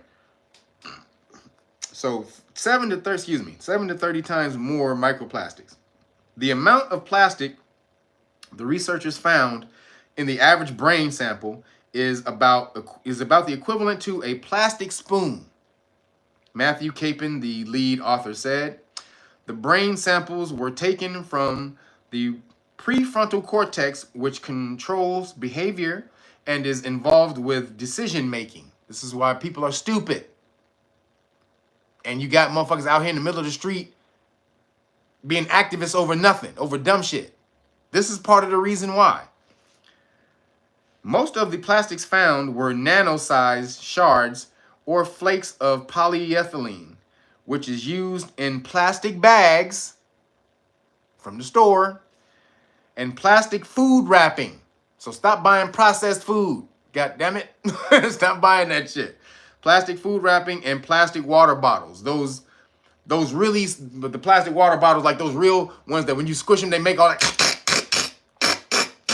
Those water bottles that are barely plastic, that barely make it, don't drink out of those. Those super cheap ass plastic water bottles, that's what he's talking about. Stop drinking out of that. So those are the ones. And so again, I'm telling you this because of the dude, what's his name? Nature Jab, because some other people doing it, but Nature Jab is creating that microwave thing, that the generator that can convert plastic to gas back to petroleum with microwaves. Man, we need to get behind them, because this is going to be the future. This is the only way that you're going to be able to save the future, is taking the plastic and converting it back to gas. That's the only way, because otherwise there's going to be an end to the world if you don't get control of this shit. There's going to have to be some other, or making plastics out of hemp.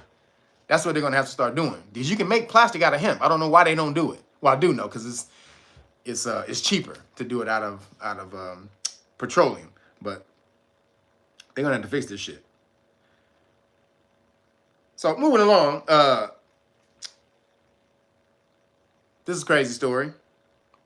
I don't necessarily see a problem with this story, but maybe you might. So a woman says, I have 5 orgasms a day.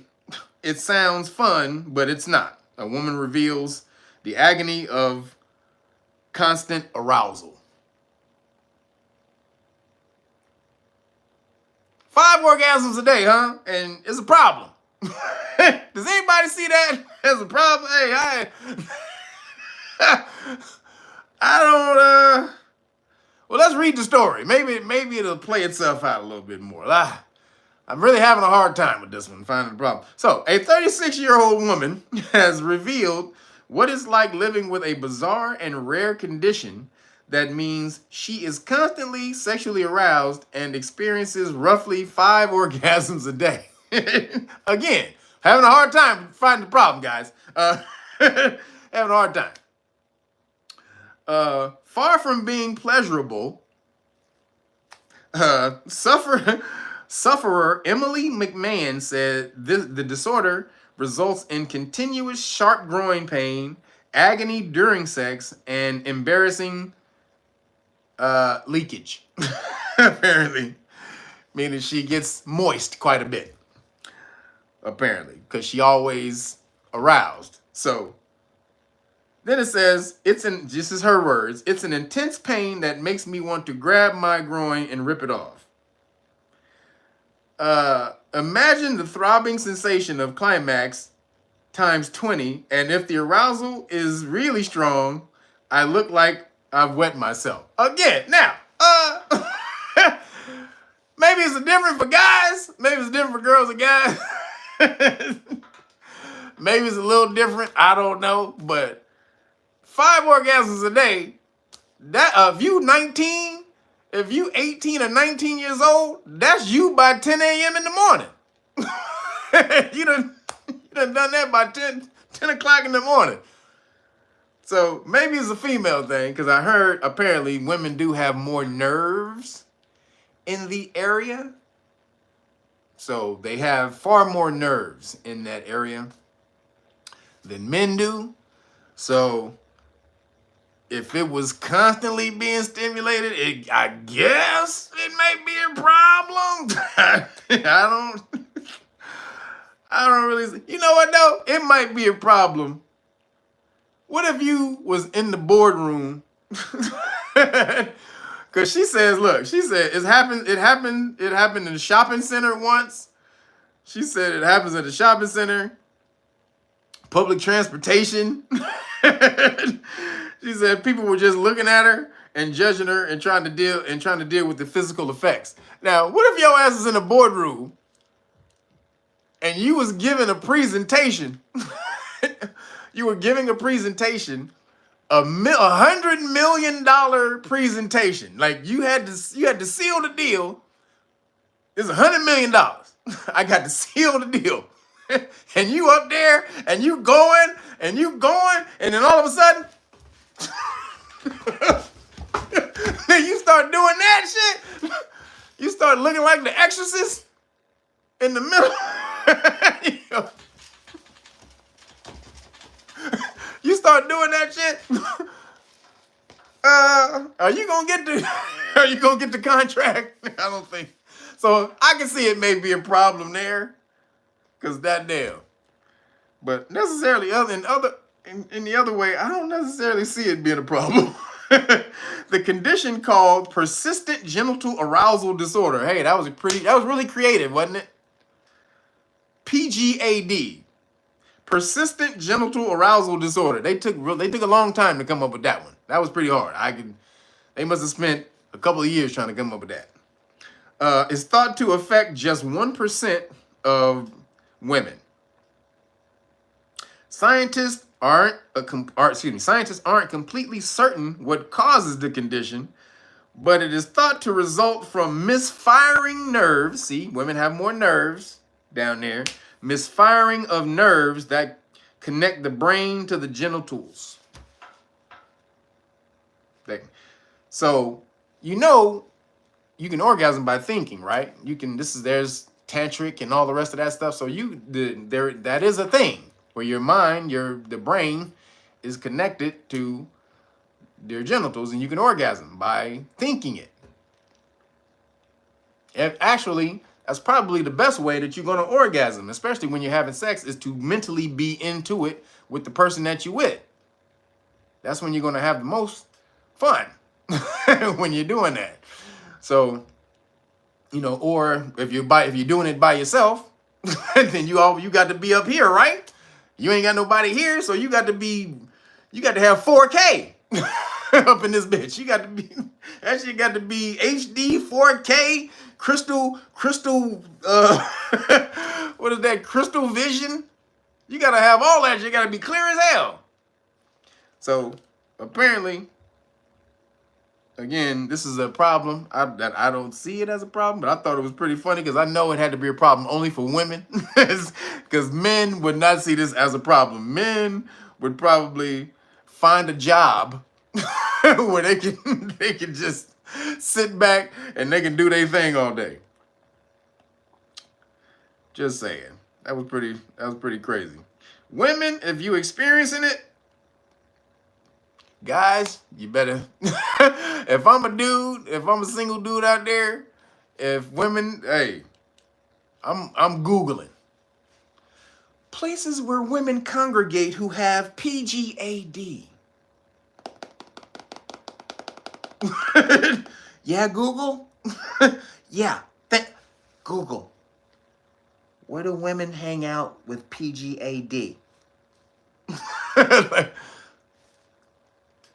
Thanks, Siri. And you keep it moving. So moving along. Am I still in the science and the weird? Hold up. Oh, we in nigga news. So in nigga news, this is some crazy shit. In nigga news, a black woman, I don't know if you saw this clip, the sister who is a DEI activist on CNN claims without DEI, black people, melanated people, don't have a chance to get ahead in America. Is this true? Is it because of DEI? Affirmative action is the only reason that black people are able to get ahead in America? Now, let me tell you about the background of this girl. She has a law degree, she has a master's degree, and 2 bachelors. 2 bachelor's degrees. But she would never be able to get ahead if it wasn't for DEI. She's claiming she ain't never been paid the same as much, blah, blah, blah. I ain't never been paid as much as, well, that's on you, because you didn't ask for the same amount of money. It ain't because they paying you less. You need to ask for what you want. See, this is these different world sisters. I'm telling you, I'm getting tired of them. These different world chicks, they're getting on my last goddamn nerve. They the ones who taking over the whole goddamn American government, or the Democratic Party anyway. The Democratic Party has been taken over by different world. I wrote that shit down. They've been taken over by different world sisters, different world sisters, trans people, because the different world sisters are activists or racist activists also. These which are better known as lifetime victims. These people who are called racist activists, they always victims. So, and they're never gonna stop it. Like, if you at some point in time, somebody just gonna be like, you know what? Fuck it, I give up. I've been racist. Here, take all of my shit. Here, you can have it all. Sorry. Fuck, man. Tired of hearing your fucking shit. This black woman yelling shit. God damn it. See, that's what they do. They, black women, and if you've been in a household and you've been with a sister, you know. They're gonna be, this is what these sisters think, that they're gonna yell and ridicule and shit talk America into accepting them. When you just go do what you do. Just go and be great. You don't need to be trying to guilt people into accepting you. Nobody was tripping on you. You got a law degree, a master's degree, 2 bachelor's degrees. You worked in the White House for Obama, and your ass is sitting here on CNN on a black woman show with 3 other sisters. But all of a sudden, but no, DEI, if it wasn't for DEI, and you can be on CNN where you can shit on white people. On CNN and MSNBC, they don't do anything but shit on white people all day. All day long. I ain't trying to have no white tears. I ain't trying to listen to no white tears. And I ain't trying to have no white people talk to me. And I ain't trying to have no white man say this to me. And white and pale and stale. And I mean, they can say this racist shit all fucking day, right? They can say this racist shit all goddamn day. If one Caucasian man on any one of these shows, anywhere, not even one of them two stations, if anywhere one of these Caucasian dudes says black is whack, that nigga just came out and said, black is whack. Yo, Roger Groves, appreciate you. He says, damn, I'm late. Appreciate you, brother. Don't worry about it. Would that Caucasian dude be able to live anywhere in America if he said that black is whack? So, on her, though, she said, I'm usually the smartest person in the room. Wait a minute, you think because you got degrees, that make you the smartest person in the room? That just makes you the most indoctrinated person in the room. They don't teach you shit at college. This is what this statistic that comes out that black women are the most educated people in America. That's bullshit. That's bullshit. You go to college more. You go to college more than anybody, but you are not the most educated. You're indoctrinated. College is indoctrination. It's not education. So she was up there yelling. Please go look at the video, because she was up there screaming. She almost started crying. Every place I've been every place I worked at, I make less than anybody I've ever. First of all, how you know that? How you know what everybody making? I'm sure everybody not posting their goddamn salaries on the company, the community board, so that you can look and be like, God damn it, I get less than everybody. Where you get that statistic from? You just assume that shit. And then the fact that you assume that you the smartest person in the room, and then the Caucasian dude had to capitulate to that. You know, and, yeah, you're my friend, and I talk to you off the air, and you're very smart, and I should listen to you on more things. You're usually the smartest person in the room. Why are you capitulating to her ass? Cause she black. Again, black don't make you great. What you do with it make you great. Sorry. This offends y'all niggas. Being black don't make you great. Being melanated don't make you great. What you do with it makes you great. And that's anything. Your color don't make you great. What you do with your skills. That's Caucasian, that's anybody. So, the fact that she's up there crying her ass off talking about she the most educated person, this and that bullshit. Get your ass out of here. You ain't the most educated. She's the dumbest person on there. I can't stand. First of all, Abby Phillips and that girl, they the two worst people up there. Now they got Carrie Champion ass up there who don't know shit. You a sports person. What the hell you doing on there? All she does all day is kill racism. America's racist. The election was just racist. People don't. It's not the fact that they were caring about their eggs and bread and their rent. They didn't give a shit. They were just racist. Like, what the fuck do you think gonna happen if you just keep doing that shit? That's why your ass lost. What do you think is gonna happen if you just keep screaming racism all goddamn day? Nothing. Especially now, since you said it so goddamn much, they don't give a shit no more. You can call them racist, they don't give a fuck no more. Yeah, call me racist, bitch. I don't care. That's what they gonna say. Whatever, bitch. I don't care. Then you lost your leverage. So you have to work to get ahead and not run your mouth. And again, melanated sisters, a lot of these melanated sisters think being bossy is being the boss. And that's not true. Showing, with the statistics showing that most melanated homes with single mothers, they can't control them kids most of the time. Tell you right now, my mom she had no idea what the fuck I was doing. I tell you that right now. I was a grown ass man at 6 really. I was my own dude. I cooked for myself, I cleaned, I did everything for myself. My mama didn't know what the fuck I was doing. And no, you know, no slight on her, but I was super aggressive. I'm a super aggressive dude. She wasn't like that. My mom is she's very laid back. Yeah, she'd pick up a fucking broom and smack you with it though. But other than that, my mom is very feminine and she's very laid back, very soft spoken person. So trying to deal with me, she wasn't about to tell me nothing. And she knew one day when she tried, because I barely got hit because I was a good dude and shit like that. Or I hid all my bad shit. But one day she tried to hit me one time. The closest thing to her was like the broom and shit. And so she picked up the broom. She tried to hit me, and I just put my hand in the way, and she tried to hit me, and the broom broke on my hand.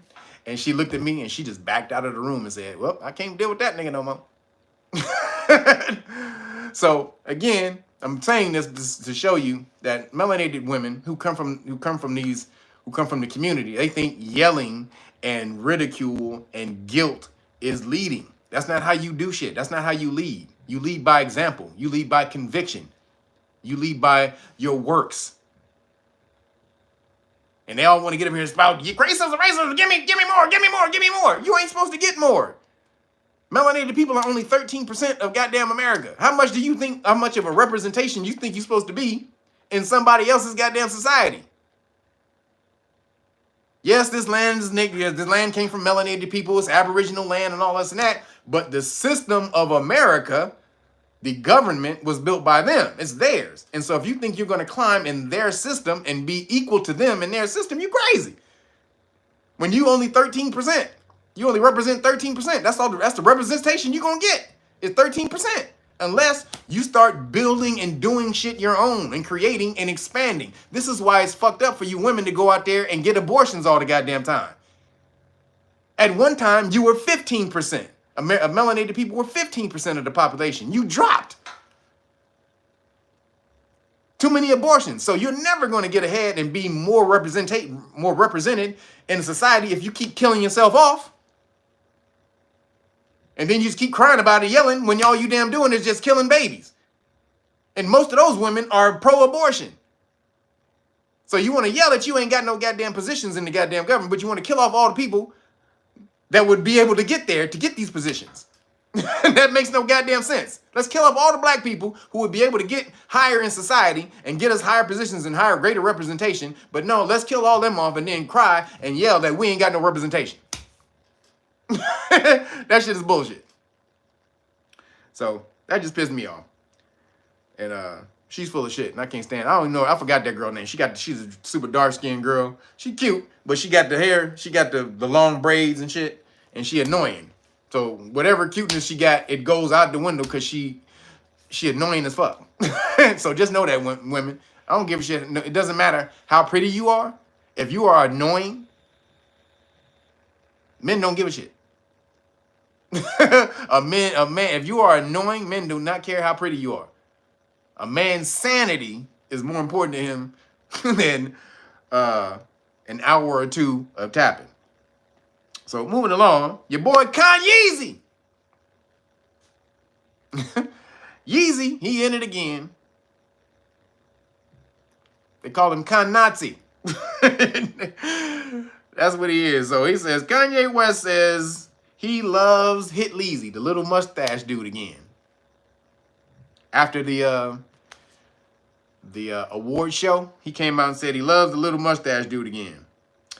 He said, so Kanye West says he loves Hit Leezy, does control his wife, Bianca Censori, and is prepared to die as he launches into a vile, sexist, phobic, HOMO-phobic and racist rant.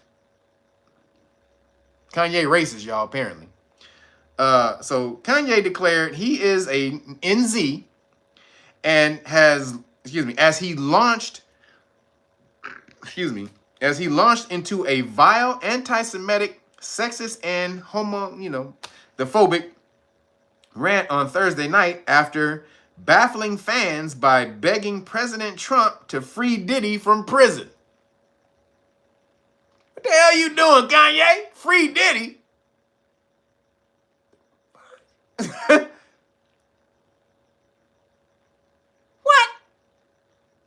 Oh, hell no. Were you at them parties? Kanye was at them parties, y'all. You know Kanye was at them parties. So it says the rapper 47 was first accused of anti-Semitism in 2022 after making a series of racist remarks. However, he later apologized, insisting it was not his intention to hurt or demean the Jewish community. Yet, in a rambling U-turn, Kanye penned a series of tweets on X claiming that he will never trust or work with Khazarians again, and insisting he will not apologize for his views. Among his most shocking tweets in the hours-long tirade, this nigga kind of went off apparently, Kanye proudly declared, "I am a NZ." later adding, "I love Hit Leezy. Now what, bitch?"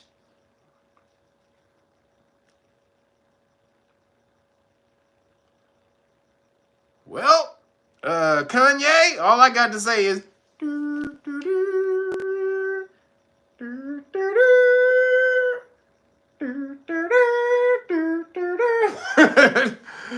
well, Kanye, good luck, buddy. Good luck, homie. It's a wrap for Kanye, I believe, y'all. So he got an AI album coming out, does he? I don't think this is gonna sell it. Now, y'all think Kanye gonna get canceled for this? Because remember, Khazarians are in a new place in the world in people's minds. Everybody has seen the fuckery they've been doing. So, will people really be as outraged now? Because Candace Owens has ripped them a new one in the past 6 months, 7 months.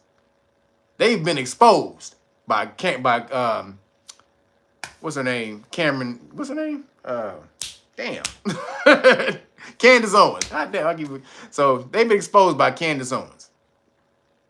So is Yeezy about to be taken out of the game for this one? Are they going to get outraged, or are they at a point now where they just say, he just Kanye, no matter what the hell he say is crazy, we just not going to listen to it no more, no matter what. He just not a part of regular society. We'll never let him be a part of regular society again. And that's that. And they'll just shit on him at every point. Because Khazarians feel that they have a new renaissance. They've had a renaissance since Trump been in office. They feel that they got a new coming because Trump is not going to let anti-Semitism, grow or whatever in America. So they feel they have a new sheriff in town. But Kanye's, boy. Now, if this was a while back, and this was 2 years ago, yo, Nina, thank you for the cash out. Appreciate you. If this was 2 years ago, you wouldn't be able to see him no more. But now, people don't really give a damn. I mean, he said this shit, and you barely heard anything about it. Because people don't care no more about the Khazarians like that. Nobody give a shit. Sorry, Khazarians, you blew that up. Nobody cares. When you they took out like 500,000 people, right? It's only 1.5 million people left in Gaza. It was 2 million people when it started, when the war started on October 7th. So where did the other 500,000 people go? They took them people out. But they said they only killed 40,000. Okay. So now that people know that you with the bullshit, the fuckery, new Khazarian, Kanye, I ain't gonna say, hey, my nigga, I ain't gonna say I ain't with you, but I ain't against you either. That's all I'm saying. So I'm not gonna say Kanye don't do it. I'm not gonna say Kanye do it. But hey, if you do it, you're probably not gonna get vilified as much. So last thing I got, that was pretty gangster though, Kanye. So last thing I got in police stop law lessons, excessive force. What is excessive force, and how do you determine if a police officer has used excessive force against you? How do you determine that? Stephen Williams, appreciate you. Thank you, everybody, for the cash apps. It's starting to come in. Thank y'all. Appreciate you on the cash app. About to get some chicken shawarma. So, how do you know if a police officer has committed excessive force against you and that you can sue them, that they're liable for excessive force against you? How do you know? Is it just because they hit you or touch you or whatever? Now, in some cases, if force was not needed at all, if they use any force, if they touch you, it's considered excessive force. Excuse me. Like if you were being completely compliant and cordial, and they just, motherfucker, come here, and they just start grabbing you and slamming you and not listening. And you're like, hey, what are you guys doing? And they're just still smashing you and all that type of shit. That's excessive force. Or if they just grab you forcefully and put you in handcuffs when you're not doing anything. Because handcuffs, they're not allowed to put you in handcuffs unless you're being aggressive to them, yourself, or the public, or you're trying to flee. So if you're just being completely, just relaxed and compliant with their orders or not with their requests, because they can't order you to do anything unless you violated the law. But if you're being compliant with their requests or you're answering questions and stuff like that, and they just start going off, or they aggressively grab you and put you up against the police car, or something like that, that's considered excessive force because no force was needed at all. So police officers don't have the right to put their hands on you whenever they want. Just so we're clear about that. They have no right to do that. If they touch you when there was no cause to touch you, that's excessive force and you can sue them. So what determines that though? So there's a case called Graham versus Connor. Graham v. Connor, 1989. So you guys want to make sure you look that up because this determined what excessive force was by a 3-factor determination. So this is the 3 factors that determine whether excessive force has been used against you. So the first one is the severity of the crime. How bad was it? Like, did you beat up somebody, or did you rob a store, or were you jaywalking, were you, something like whatever, severity of the crime, right? So how bad was it? That's the first factor. That doesn't mean that if you did something bad, they can just immediately start beating your ass. So then the second factor is immediacy of the threat. Like, how soon did it happen? Like, how soon, like, how immediate of a threat are you? Meaning, so how can I explain this? If the police officer is at a distance away from you, and say you swing at a police officer, say you swing at him, but the police officer is 8 to 10 feet away from you, is the police officer in immediate danger from you swinging? That's what they mean by immediacy of the danger, meaning you're too far away from that to have been dangerous to you for you to now use force, to go into force. So if you weren't close to them or anything, there was no threat when you were in their vicinity, they can't do that. Or that's the second factor that they determine, the immediacy of the threat. Like how soon, how long ago was the threat? And then resistance to arrest and attempt to flee. So did you resist arrest and did you attempt to flee? Or either or. Did you resist and attempt to flee, or did you resist or attempt to flee? And so those are the 3 factors that they use to determine whether they can use excessive force on you or whether excessive force was lawful. Because a police officer won't look at this shit. He'll just beat your ass. The police officer is not going through his checklist like severity of the crime. What did you do, sir? Huh? What did you do? Did you rob a puppy? Did you rob that fucking puppy? Did you steal the puppy, sir? Huh? Like, okay. Severity. You can't steal puppies. So, excuse me. So, the immediacy of the threat, I just told that to you. And then the resistance, meaning this is what they'll do. They'll put your hands behind your back, like this immediately. Soon as they do that, soon as they grab your arm, they're going to say, stop tightening up. Stop resisting. Stop tightening up. Immediately. Immediately, soon as they grab your hand, they're going to say, stop tightening up your arm. Why? Because they're establishing the resisting arrest in case anything else happens and it falls through. They can always hit you with the resisting arrest charge.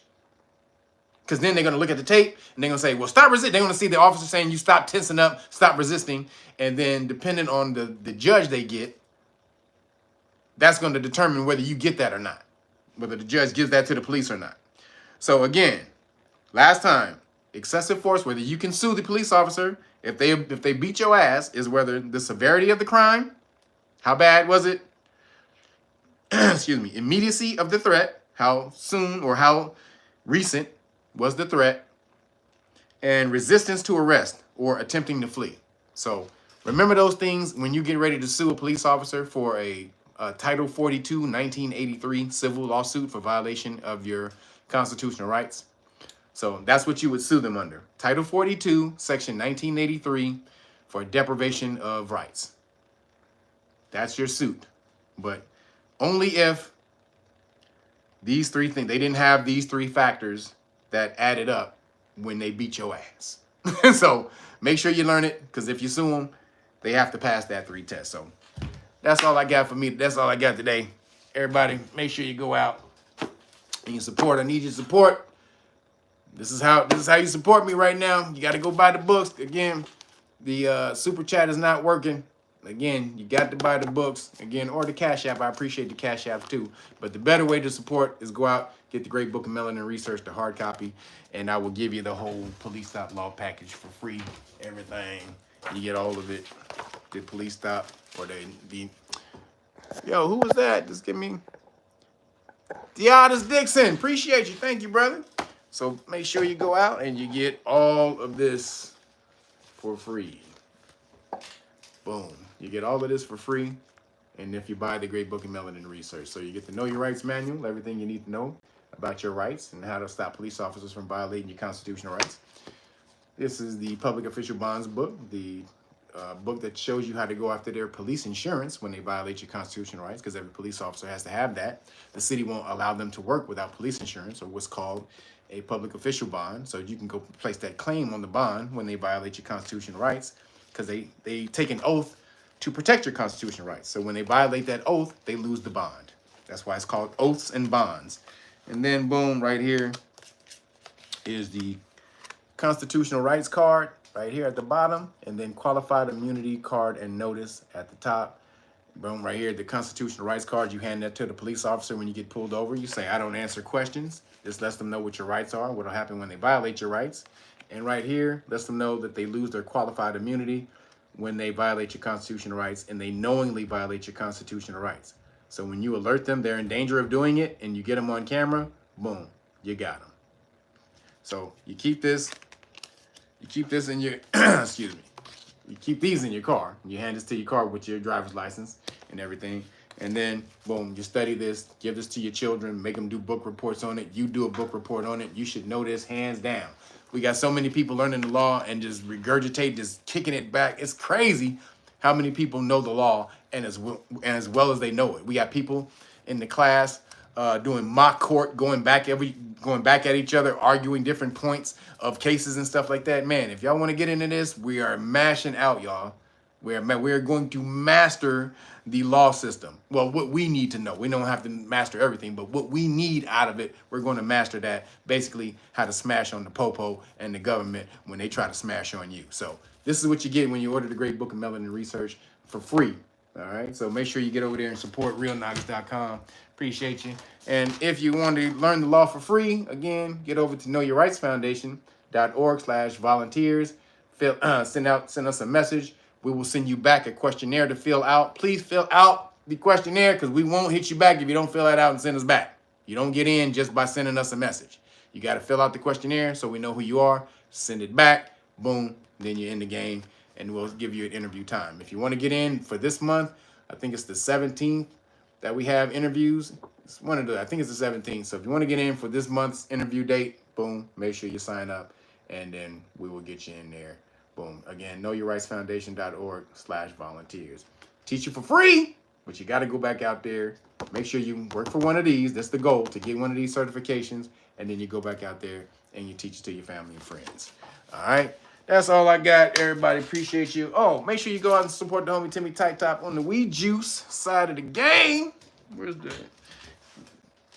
Make sure you support him. You need that love. He's Altadena alumni, so you just know Altadena just burnt down. So he needs your love on the Altadena side of the game. So make sure you call Timmy Tight Top at Weed Juice at 323-776-2587. Again, 323-776-2587. The code is 5OFF-JUICE, and he will hook you up. So appreciate you guys for supporting.